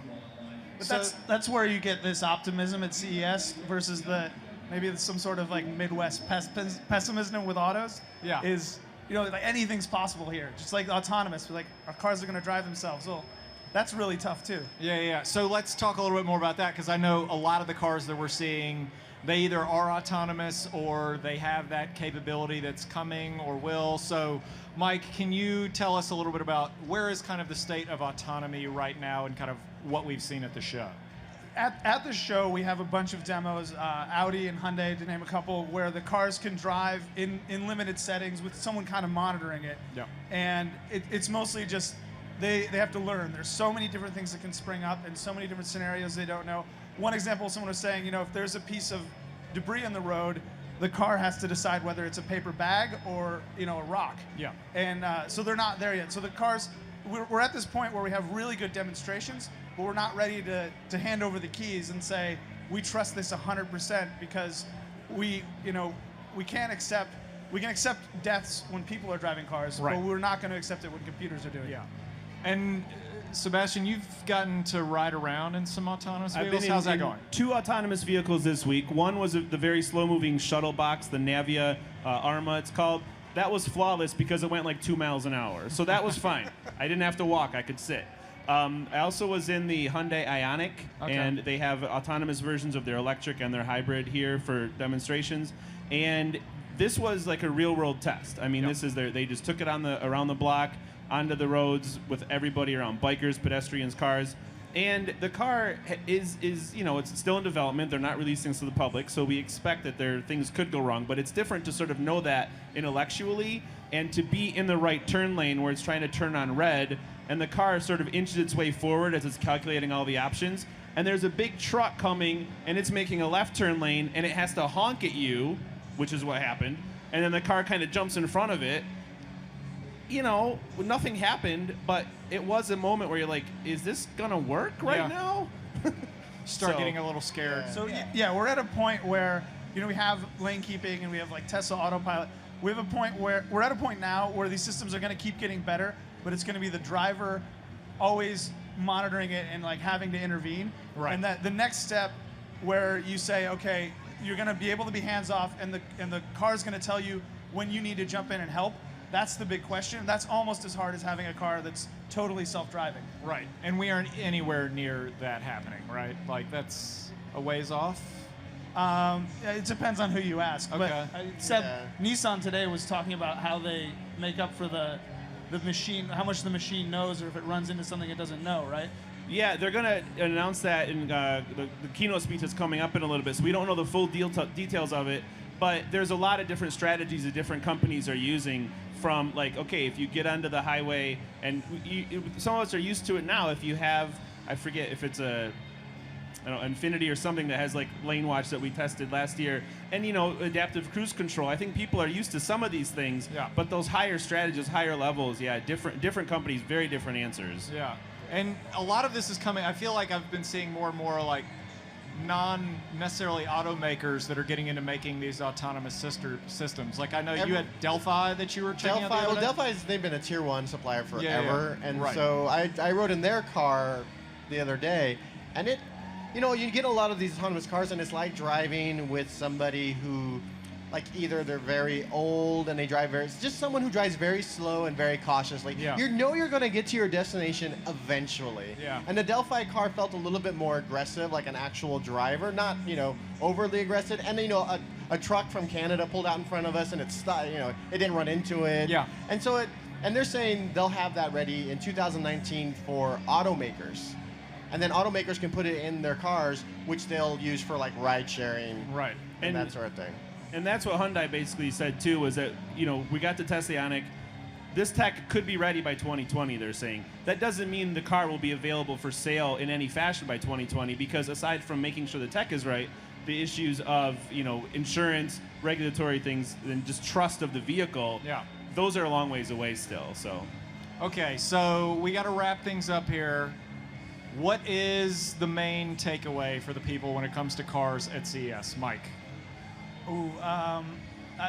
Autonomy is still coming. Yeah, not here yet. It's the next big thing. Okay.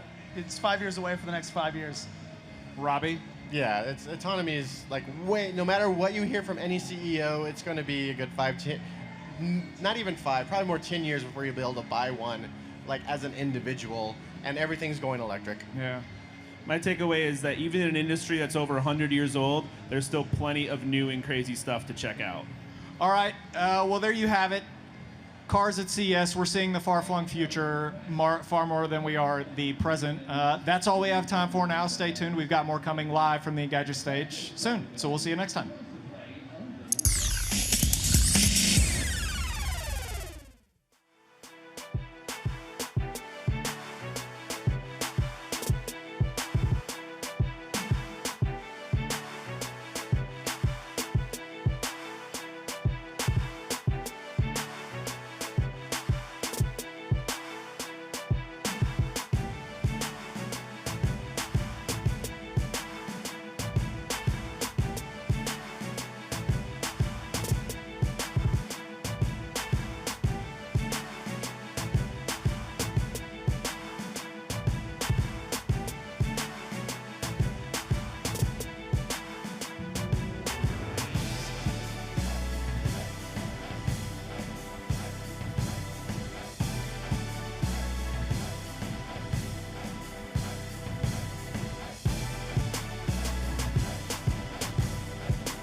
Jetson, and I live in the 21st century. I have been wishing for my own Rosie as early as I can remember, and clearly some other folks have been working hard to make her happen. This brand new bot, just debuted at CES, is called Curry. As the newest home automation phenom, this one could have staying power because it's backed by Bosch Robotics. So how'd we get here? First, we need to take a look back.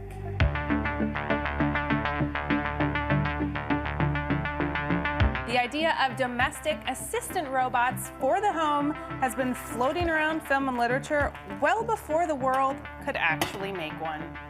There's TikTok in Return to Oz in 1907, of course my favorite, Rosie, and a whole slew of movies that basically warn humans one day the tables will turn. I'll be back. Or we'll owe them our survival, like WALL-E. There is no halfway where robots are concerned. Have you any idea what this is, Christian? Well, maybe, is it a robot? But the first truly useful home robots didn't roll out until the 1980s when Mr. Wizard featured the Hero. It was controlled by an onboard computer and had light, sound, and motion detectors. It didn't reach massive popularity, but it paved the way for my BFF, the Roomba, which is still the most widely accepted of all home robots.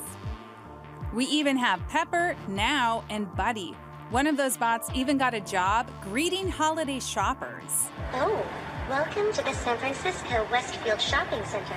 Do you want to learn how to say hello in another language? Guys, it's really happening. Still, most assistant robots do similar things. They can act as personal assistants when you're at home to your internet-connected gadgets and accounts, or act as security when you're not. Alexa, kill the lights. But the category is still dealing with sharp growing pains, because they're not always as smart as you'd like. Introducing Jibo, the world's first family robot. Say hi, Jibo. Hi, Jibo. When Jibo, the quote, first social robot, first announced itself on Indiegogo in 2015, funding exploded. But the company drew negative attention when they realized the bot would have violated EU privacy laws, and instead of shipping worldwide, the makers had to refund a lot of money. They've had to continue pushing the release date back again and again, and are now aiming for sometime in 2017. Now, crowdfunders generally tackle expansion in one country at a time. And that's why we're here at Mayfield Robotics to see another contender for a home robot, but this time we get to be in the lab. You'll be able to introduce Curry to your home, and Curry will be able to autonomously or on its own move around your home. Hey Curry, go to the living room. Curry's going to be able to recognize you and the people you love in your home and do things like check on your cat. You can use it to know if somebody left the light on. You can also use it to play NPR while you're getting ready in the morning, or read an audiobook to your kid to help put them to sleep. And if there's something in the way, you can say, okay, hey Curry, go back to the living room. And he'll just drive around things. Another contender in the home robot space, this one is backed by Bosch Robotics and is taking expansion slow. We're trying to limit scope, so not try to do everything, but really focus on personality as our big focus and make sure that everyone can have a great robot. Once more, Kyle? We got it. Okay. Cut. It has small eyes that move to express robo-like emotion, but unlike the other recent competition, it does not talk. You made this choice with Curry to have it not actually speak. Why did you do that? We wanted to have a really enjoyable and delightful experience, and a lot of times text-to-speech is not really personable. It sounds wrong, and so it breaks the illusion of character. And we wanted Curry to speak robot, so you expect Curry to be as smart as a dog or a cat, not as smart as a human, because AI and machine learning isn't quite there yet. Because it's a prototype, not everything is quite as advanced as it would be or will be when it's at CES. So we're gonna go through some things that Curry will be doing at CES. Hey Curry, do I need a jacket today? Will it rain this week?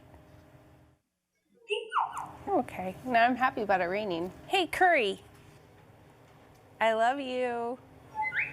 Oh my God. You said that you're focusing on character to just sort of get it out the door. That's like the thing you want to nail down.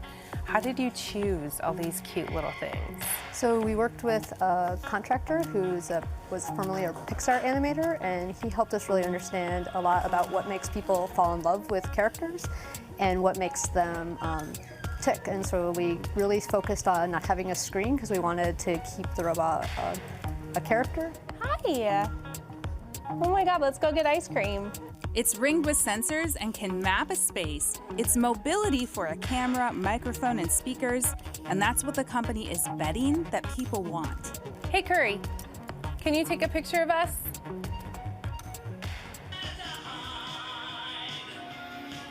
So is this Spotify? What is this? This is Spotify. This is Roboto. It's the robots playlist? I have a robot playlist, yeah. What else would Curry play? What else would Curry play other than the robot playlist? Curry, yeah, she can help out a bit, but she's not going to solve all your problems, and she's going to try to do her best, but she'll make mistakes sometimes. And hopefully you'll forgive her and enjoy having her in your home. Oh, my bad. Sorry. The price will be $700, and I'm a believer that this could be the robot that updates its IoT security settings and software enough to keep it user-friendly but safe. After Curry is shipped, the software will continue to update. Why is that important to you? So over time, as the robots go out and we learn more, it's really important to be able to improve their capabilities, and as you are interacting with the world, you learn things and improve your performance, so should a robot. In the automation of your home market, all the Alexas and Chromecast dongles and Nest thermostats can feel like a lot to manage. Adding another thing to the mix seems like a mess, but I think it's here to stay. So you better place your bets on which robot you'd like to see running around your house. Will there be robots in every house? I think in our future, robots will be in every house. I think they'll be like Curry or eventually better than Curry. I think we've been dreaming about robots for generations, and we're going to make them happen. Here I am, sir. Yes, sir.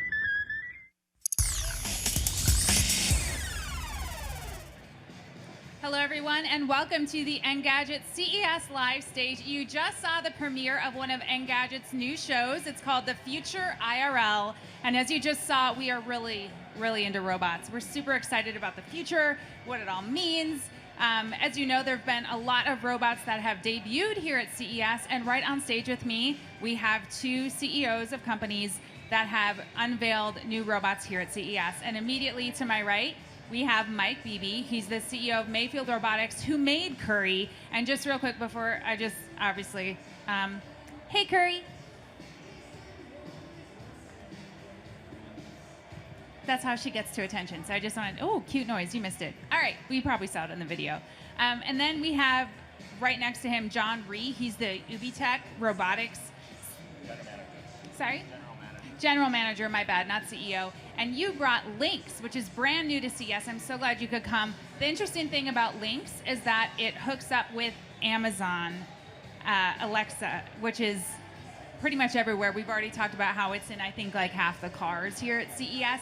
So the synchronicity with Amazon I find really interesting. And we are going to have a conversation about robotics, what it's going to take for all of you to have a robot in your home, and what the challenges are. So let's start, John, with you, because we just saw a lot of Curry. Can you explain what Lynx does? Well, we're a full-scale robotics company, and we wanted to come up with a consumer humanoid robot that took as much of a form factor as a human as possible, with the ability to move limbs. And the marriage between Amazon Alexa's platform and our Lynx platform was bringing a really robust voice-based ecosystem. And what we've been doing for the last 4 years on the robotics side, and the robotic-specific AI that we've developed for Lynx. So it does similar things, right? We were talking before, you can move it around when you're not there. You have an avatar mode and you can go check things out. Can you talk about that? What's its main functionality? So it can move around on its own. It's not as mobile as Curie here. And then you can log into your Lynx remotely and control it, and essentially it's an extension of you in what we call avatar mode. You can move it, it sees what you see, and when you speak into your phone, the user on the other side is hearing your voice. And you can action commands, hugs, high fives, handshakes, walking around, and maybe just tell a joke or dance. Yeah. I like the telling a joke. I think kids would really like that too. And that's really what we're looking at here, because I know that's a thing that Curry was really into, that appeal for little people as well as the big ones. It's sort of universally delightful. Let's talk about the challenges, because while we've all known about sort of this amazing rosy future, everybody wants a robot in their home. What are the challenges to that? Even just on the mechanical side, and then people accepting them. I'm really interested in that. Go ahead. So there are two big buckets of challenge. First of all, you have to define what are people really going to connect with, what's going to feel right in their home. No one has a great idea about what home robots have to be yet. And they also have a bunch of different ideas from sci-fi about what robots could be. We have this wonderful opportunity to actually make real robots come to people's houses, fit into their lives, and go in there. That product definition challenge is, for us, first and foremost, the biggest hurdle you have to get over. The second one, engineering on a robot is a full spectrum problem. You have hardware problems, you have software problems, you have integration problems. There isn't a single thing you get an easy ride on. Robots are hard. Consumer robots are probably the hardest. That's what I like about having you both here, because you both can identify so much. Would you say that's your biggest challenge too? Yeah, I echo his points. I mean, an exciting thing is that the product has not yet been defined yet, so that allows companies like Mayfield and UBTech to develop stellar products and let essentially humankind decide for themselves on what type of robotics they find comfortable in their homes and really what kind of functions they want in the long run. As far as the technical challenges behind designing and even manufacturing a robot are very, very complex. My engineers out there can tell you that from a hardware perspective and software, and then your supply chain management, how do you actually begin to make these robots and deliver them, and thinking ahead on how do you service robots when they go down. And again, currently, people aren't really clamoring for robots, so we have to do a good job of making stellar products so that they desire them. That's a good point. And the thing I wanted to say that I like about your robot is the Amazon kind of Echo functionality. I think that is something people might want. Can you talk about where you were when you made that choice, when you were like, no, I think people will want it if we have this integration? So we're a Shenzhen, China-based company, and we developed a robot called Alpha 2 for the China market. And it's an intelligent robot based on underlying Chinese language, natural language processing, and the methodology is much different than what we would develop for the U.S. And so we embarked along this process of developing something for the U.S. market, and I thought it would be a great thing to marry this with Amazon Alexa. And at that time, it wasn't an open system. It wasn't an open API. They had launched the Echo product for about a year, and they had a lot of success. And as far as a voice-based system, they started to develop out an amazing skill set, or what they call skills. And putting that into Lynx, we thought it was practical because robotics and technology is amazing, but I think the consumer also wants something that they're familiar with, and that they want and they can use, and that their friend uses. So I think from a robotic perspective, great machinery, great technology, but people also want something that they do on a daily basis. And working with Amazon helped us accomplish that. Yeah. And for you guys, the decision was more, you wanted to get it into people's houses, and so they decided to focus on personality instead. And so it's interesting that they're so similar, but the choices that are made, and you just have to sort of wait to see what consumers are going to jump on. It's kind of it must be a weird time for you both. I think it's a really fun time, actually. You get to make these big, bold bets as to what's going to work. For us, it's driven a lot about when we were little kids, we had this idea, we had this dream that we would get to have home robots. And when we bring people into the company, that's the one thing that unites us all. We have a lot of really diverse backgrounds in our company, but we all wanted to have a home robot. And we thought, well, why did you want this home robot so much? some of it had to do with, oh, it'd be great to have this one thing get done. But most of it was that personality that came through in all of our favorite robots. And that became our unifying design guideline. And that Curry's personality is earnest and curious and humble. Those things became a kind of robot where we're like, I just want to have her in the house. And that makes it so much easier, because consumer robots, it's all about trade-offs. You can't do everything you want to do. You're not rolling out a $30,000 technical achievement. You have to pick, and you have to make a nice narrow set. That's wonderful. Yes, thank you. Sorry. Can we talk about those trade-offs? In as much as you feel comfortable going into it, but everybody is. So, what are the things you wish your robots could do, or you wish robots in general could do, but you're just not there yet? I think one thing that's huge for us, everyone would love to have more compute available on board. Everyone would love to have as many sensors as they possibly can get. All the sensors. I agree with that. The more sensors, the more intelligence, the more natural interaction you can get in there. Also, on a mechatronic boring level, quieter motors, powerful motors, and cheaper motors make a lot of that smooth, fluid motion possible. Yeah, I agree. We have 18 servo motors here, and what you get is you get lifelike movement, but then you get a lot of noise.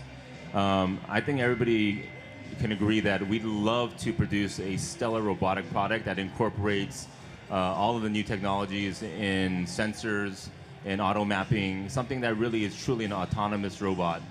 But for us, the trade-off is we've developed the technologies, but if we want to go to market with a consumer robot, we also have to accept that consumers have... It's just going to make some noise. Well, you have to have, no, not only that, there's a price point that consumers will accept and not accept. So developing a $10,000 robot that's amazing... That Elon Musk will buy, and that's it. It'll be great for press, but consumers won't be able to be familiar with it. And the relationship between people and robotics wouldn't develop. Real quick. Yeah. Oh, I'm so sorry. Real quick, I want to talk about the future. I think we've got about 2 minutes left, maybe. So ahead, what are your sort of biggest goals for these robots and robotics in general? When will everyone have a robot in their house? I'm not sure when they will, but I think in 2017 we'll begin to see people starting to adopt that. I think the goal is that people see their home robots like family members, full of emotion and personality and functionality in our case. I think one of the most exciting things for us that we're looking forward to is getting tens of thousands of robots out there, making them part of people's daily life, and then you'll start to see what patterns really click and become normal. That's when we can develop the next generation on top of that. Long future, when my 4-year-old son grows up and he's always had a robot at home, the robots that he's going to come up with are going to be absolutely breathtaking. Good point, and he's a really spoiled kid. I'm jealous of your 4-year-old son.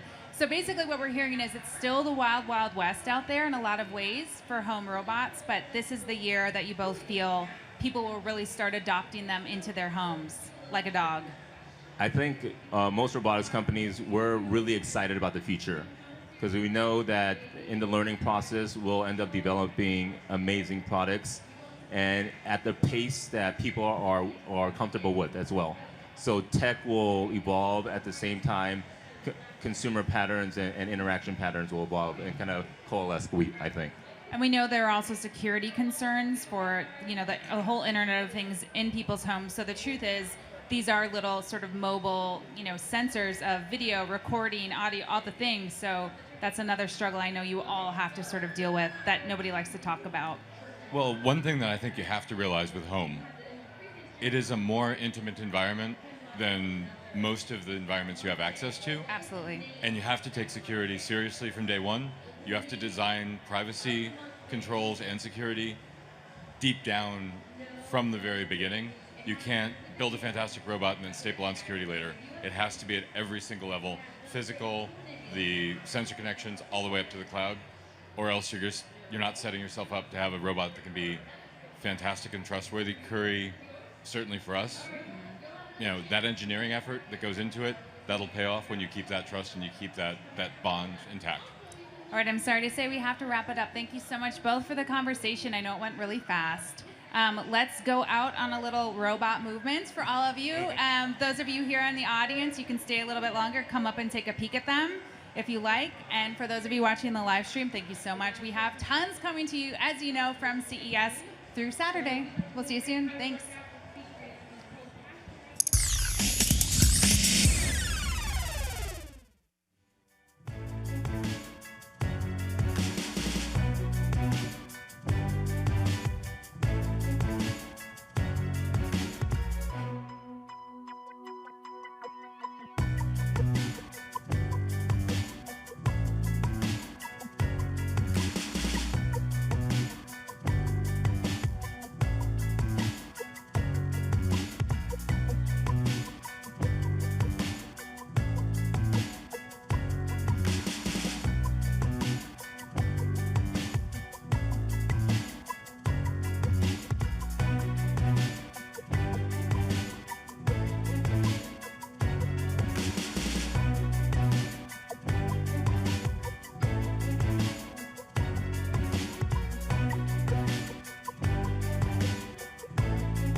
Drop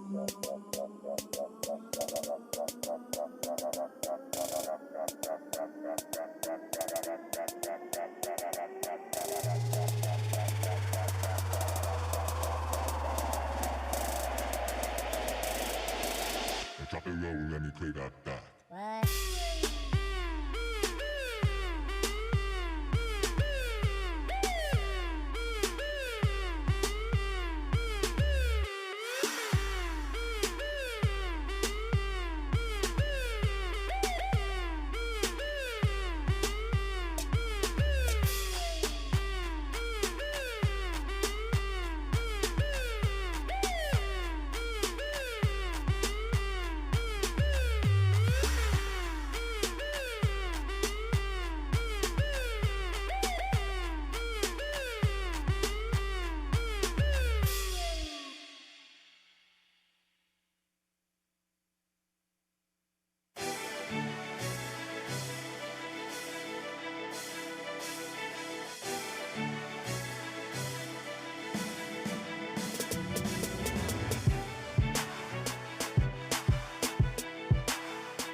And we're back at Engadget's live stage here at CES 2017. Welcome. I'm Matt Smith, Senior Editor at Engadget. I'm joined by two lovely future dance champions. First up, Andy, would you like to introduce yourself? Hi, I'm Andrew Tarantola, Associate Editor at Engadget. Lovely. And? I'm Jessica Condit, Senior Reporter at Engadget. And why are we on stage, you ask? Where's the really important CES executives? Where's the robots? There are no robots. This is the Engadget Gaming Challenge. Today, it's a dance challenge. Be ready. There's going to be some really good moves. So first up, just as a warm-up, we're going to pick an easy song. We'll choose something.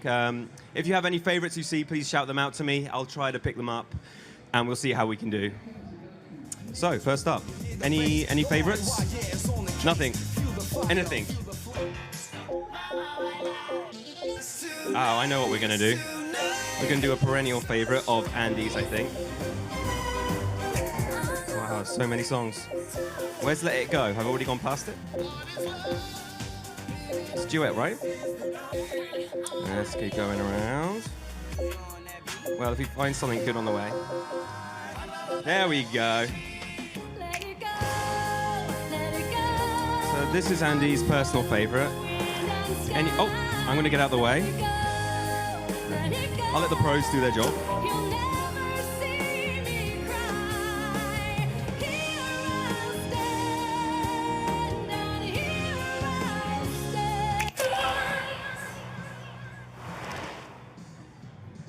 I'm going to have to stand right over here.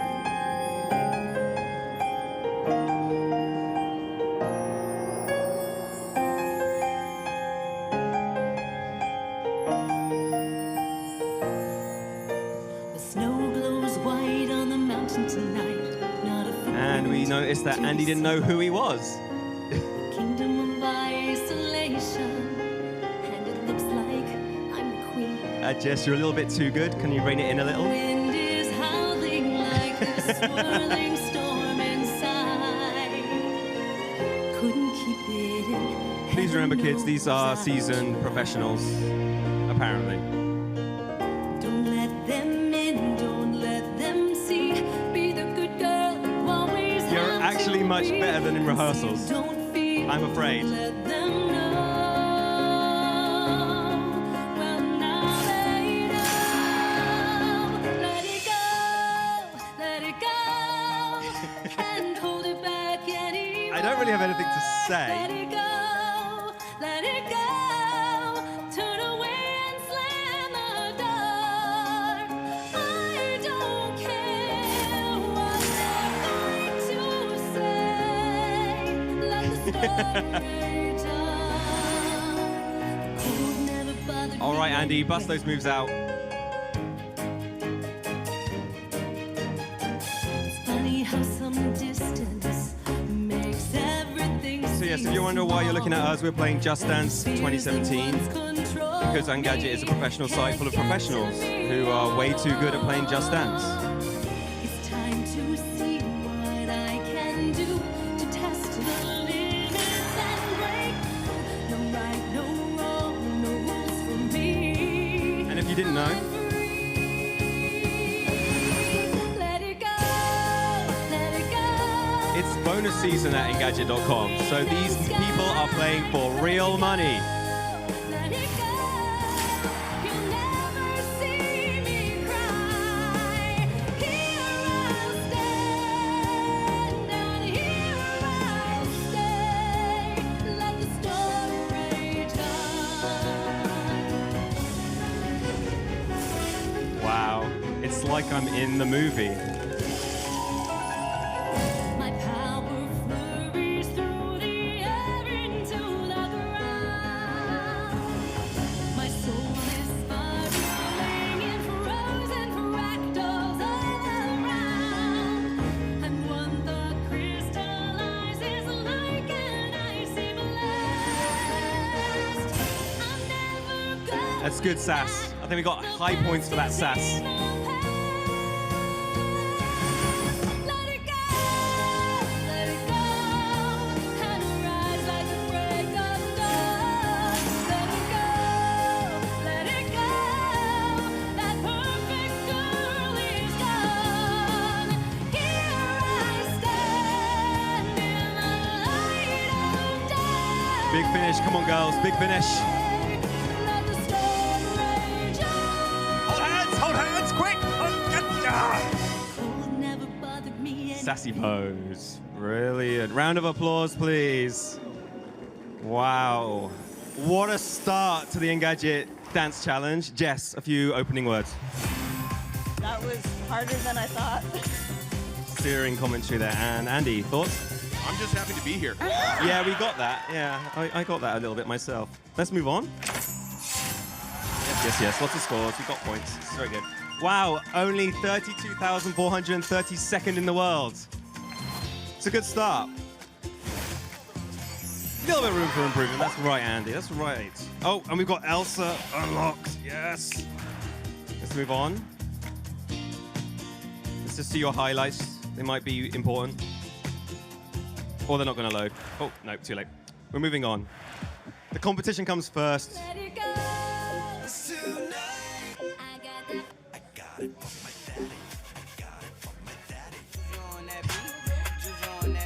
He's got a t-shirt on. Come on. What song? Oh, here we go. Yeah.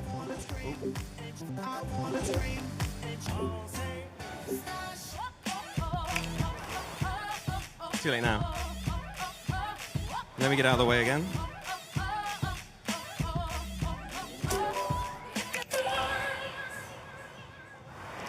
It's okay. You're on the right. Andy, you're on the left. Wow. Come on, Andy.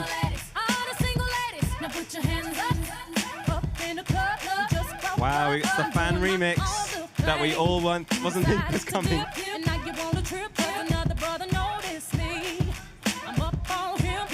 Come on. That's it, Andy. Make those fans. These are both Engadget editors, everyone. They're doing this for your entertainment. And they're getting better, I'd say.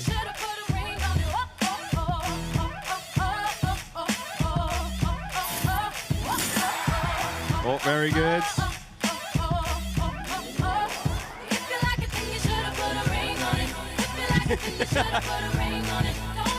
Come on, Andy, put your heart into it.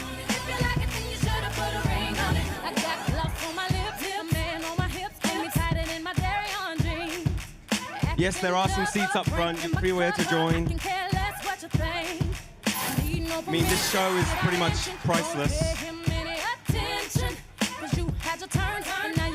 Put your hip into it, Andy.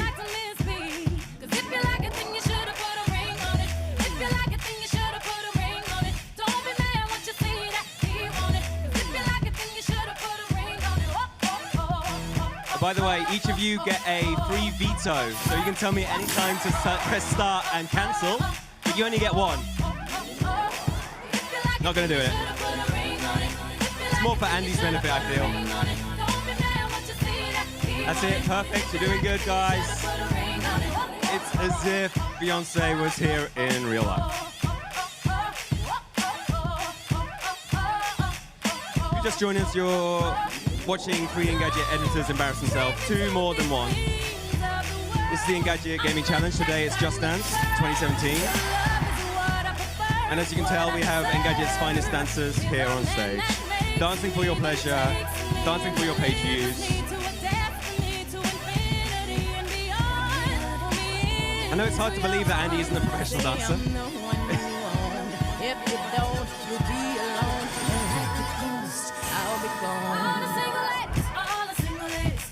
It's good. It's good.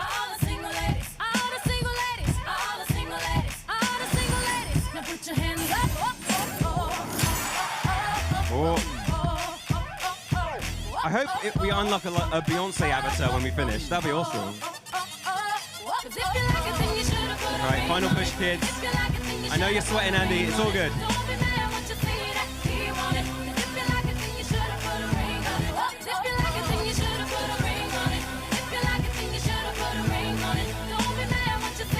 Fun fact, we play these games because there's no controller required, and in CES, there is no signal.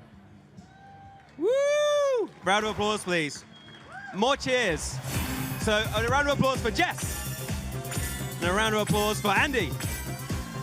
Oh no, you got some competition there. Let's skip through all these screens again. Right. Okay. You guys are too good. You keep unlocking everything. Higher ranking than last time. This is good. And like I said, Engadget's bonuses for this year are pretty much decided by your Just Dance performance. So look at this. Yeah. Excellent. Let's save that for future blackmail. So, any tips for the next song? Any song in particular you'd like to dance to? Something regal. Regal. Okay. Queen is regal. Jess, anything you'd like to dance to? I like Queen. Queen. Everyone likes Queen. Round of applause if you'd like to see them dance to Queen. That'll do. That's enough. At least two people will listen to me. That's fine. There we go. Come on. Perfect. Right then, let's move on. So we can treasure that memory forever online somewhere. So Queen, recommended I feel.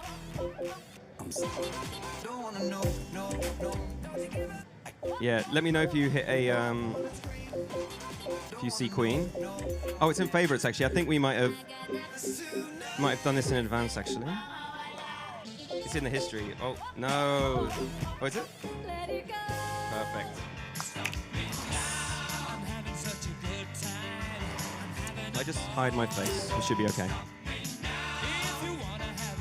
We good?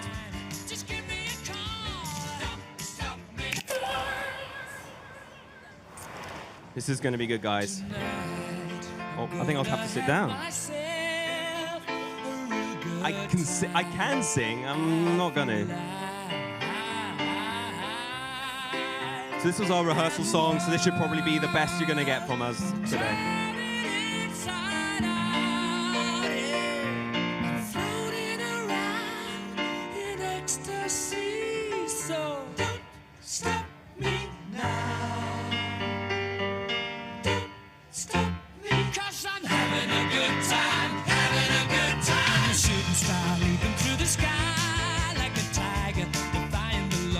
Good news, Andy. This will be our last song.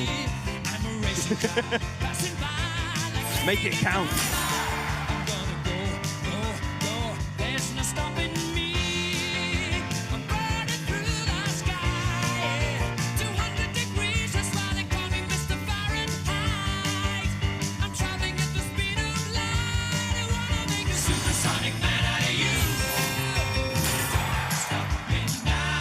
Yeah, this is pretty good. These are good moves.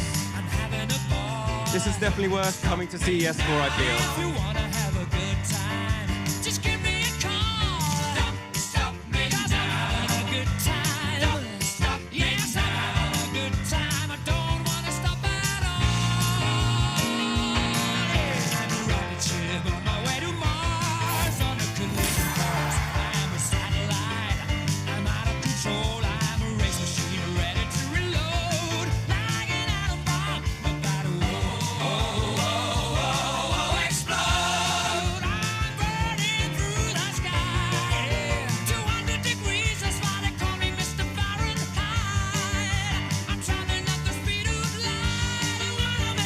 If you're wondering what the hell is going on, this is Engadget Editor's Shame Stage. Jess and Andy are dancing for your pleasure. I'm dancing for the Engadget Gaming Challenge. Today it's Just Dance 2017 on the Xbox One.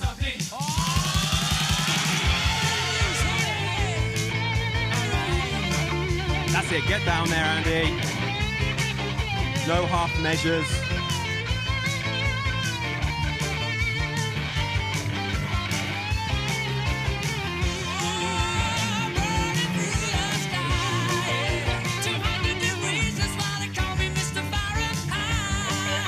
Big finish again, guys. Big finish.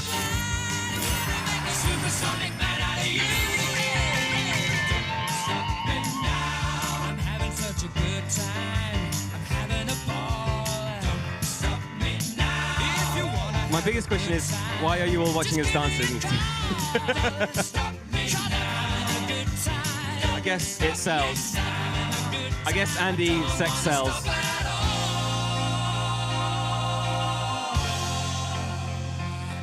Oh, beautiful. That is our final dance competition.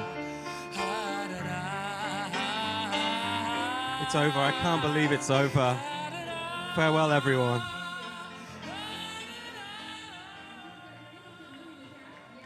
Yeah. Woo! Excellent round of applause. Thank you very much. I can see you're both in fine health. Oh, and we're out. Thank you very much, everyone.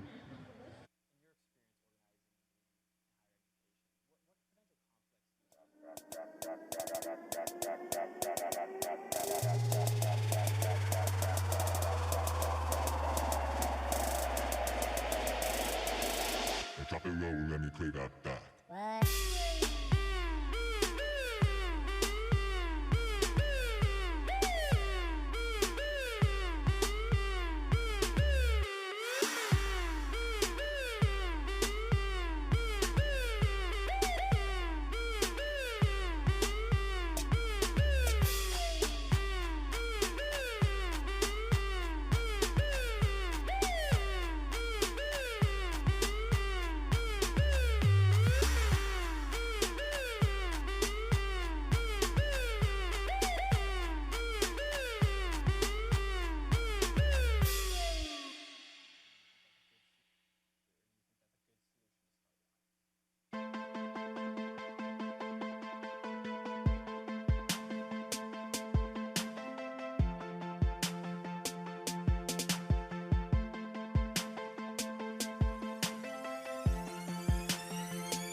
The future of porn.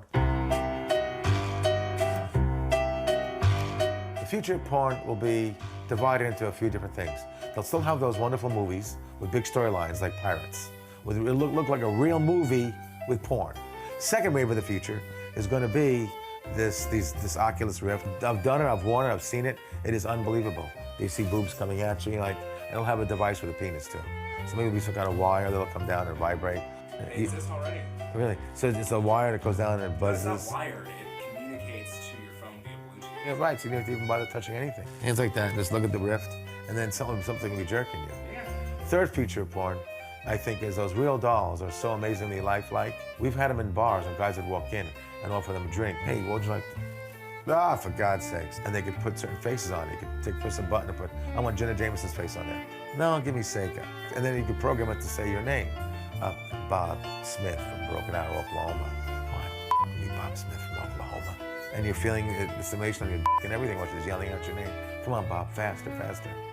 Those are the three. Predictions by Ron Jeremy.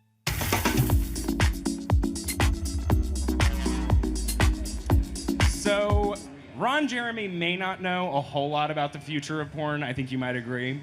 But we have someone here who does. I am more than happy to welcome Kelly Holland, CEO and owner at this point, right, of Penthouse. Thanks for joining us. Thank you for having me. I've known Ron for 20 years. I could tell you a lot of interesting stories, and I love him dearly. But he still has a flip phone, and I think he actually has a VCR in his house. So, it's a little Back to the Future with Ron. Yep. So I think it's time to pop some bubbly. Yes, I'll get on that. Yeah. And continue with the discussion, yes. So what is the CEO of Penthouse doing at CES?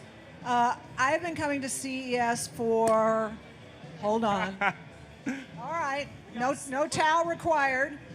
I've been coming to CES for 20 years.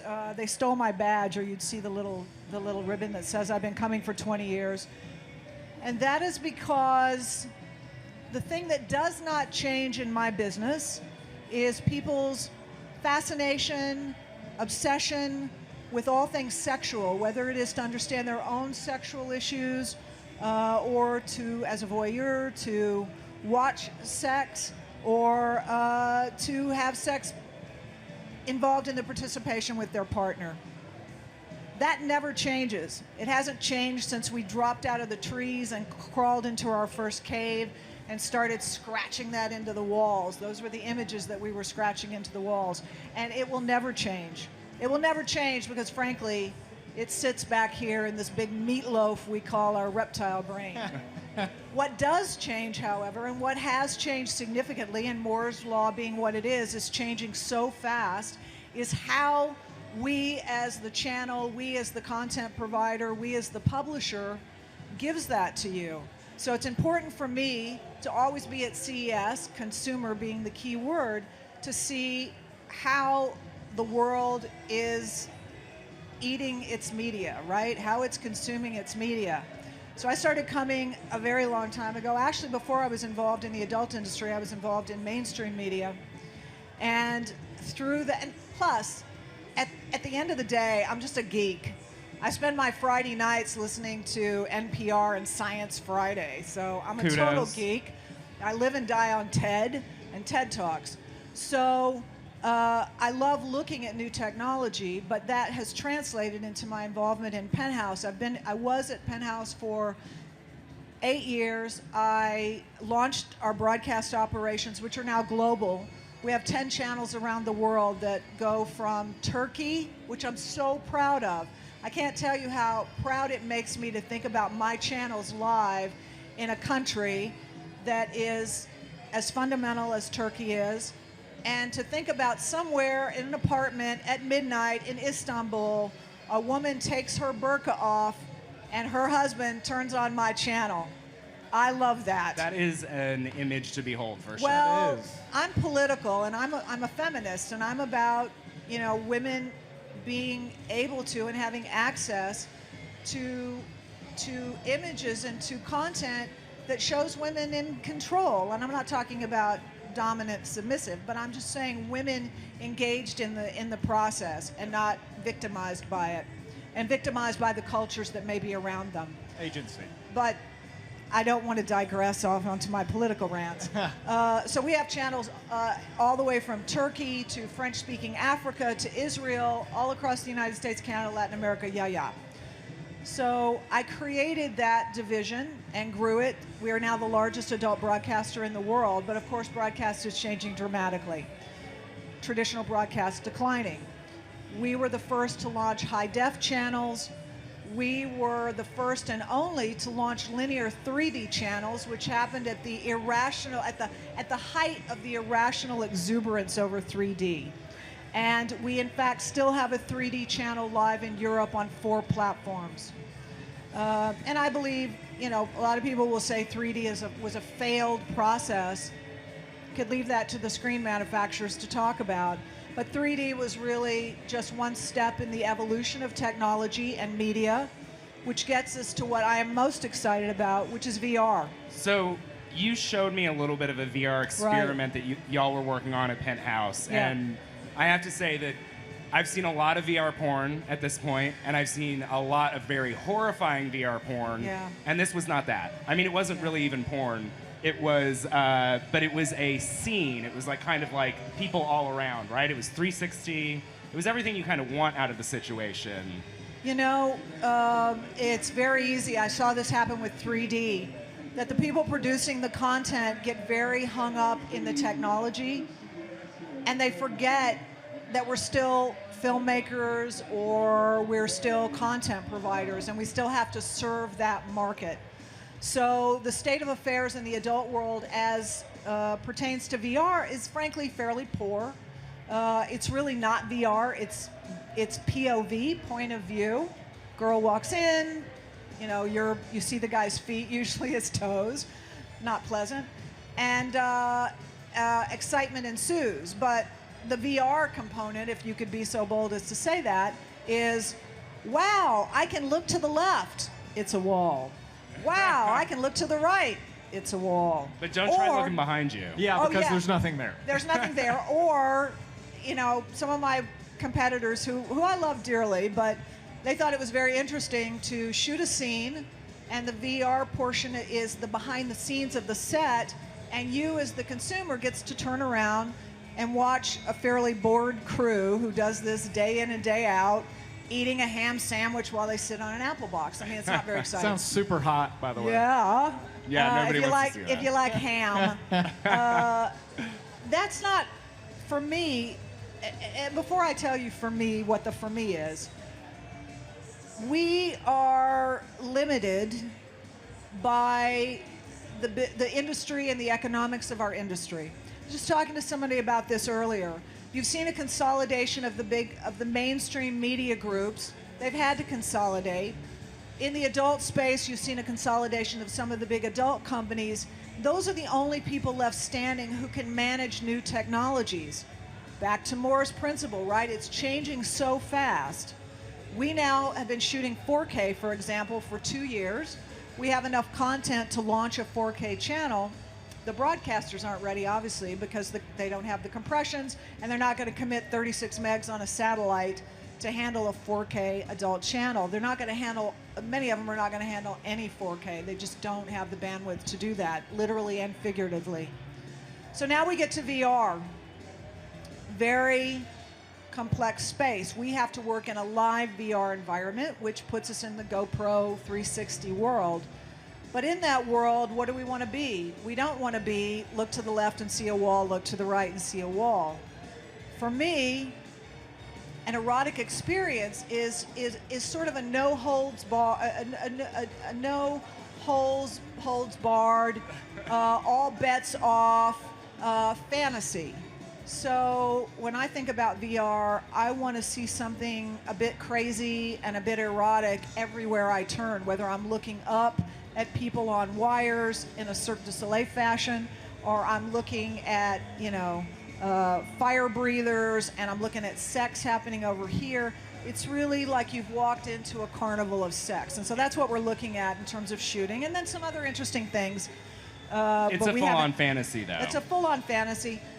And the other stuff we want to do, and we haven't managed this technology yet, is we want to do features that are triggered the rooms that we move into are triggered with eye motion. I mean, that kind of technology. But we're just working on it, and frankly, we have to sort of bootstrap it all because the adult industry does not have those kind of resources. Face it, our content is fungible.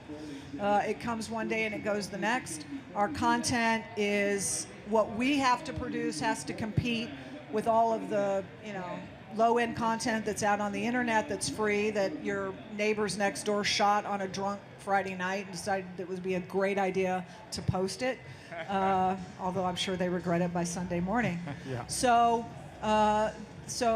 it's working in a technology world where we don't always have the technology resources, but I have a commitment to that. So I usually manage to figure out a way to deal with it. When I think if anybody can do it, you can. I do want to talk to you about this sort of like ultimate fantasy thing, right? Ron brought up. So you don't want to talk about technology. You want to talk about sex fantasies, I want right? to. I mean, both, really. I mean, they go hand in hand, Kelly. Come on. All right. The idea of, we haven't talked about this yet. We've talked about a lot of stuff, but I think that Ron brought up the idea of sex robots. His idea is a little out there and probably just never going to come to fruition. No, it's not.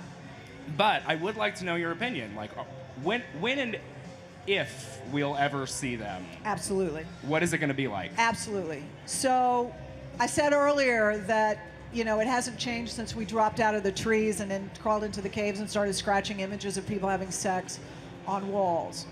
And it has progressed. The first image shot on film was a kiss. And then it was film spaces and adult film theaters, and then it was television, and then it was VCR, where it became personal and private. And it's gone along that line of becoming more personalized, more private, mobile, obviously, as technology has gone on. But VR is a game changer because, as we said earlier, it doesn't operate up here in this analytical space, this little computer we have. It operates back here in our reptile brain. And the progression and the evolution of the adult experience is always moving, and I keep this in mind all the time. I kept it in mind with 3D. 3D was not an end to itself. It was simply a step on the road. A sexual experience, and perhaps many media experiences, are always moving to a more immersive, more inclusive environment, which is why VR is so tremendously game-changing. Not just VR now, though. VR coupled with haptics, right? So in the broad, polite company that sits out there, I won't be very explicit. Oh, come on. But I will tell you that there are sex toys. Penthouse has sex toys. As a matter of fact, we have some of those dolls that Ron was talking about, which are a little frightening when you walk into my warehouse late at night, and it's scary, but... Particularly because I'm a fan of Westworld. So I love that you have a warehouse filled with dolls, by the way. That's great. Well, it's Westworld in Los Angeles. Right.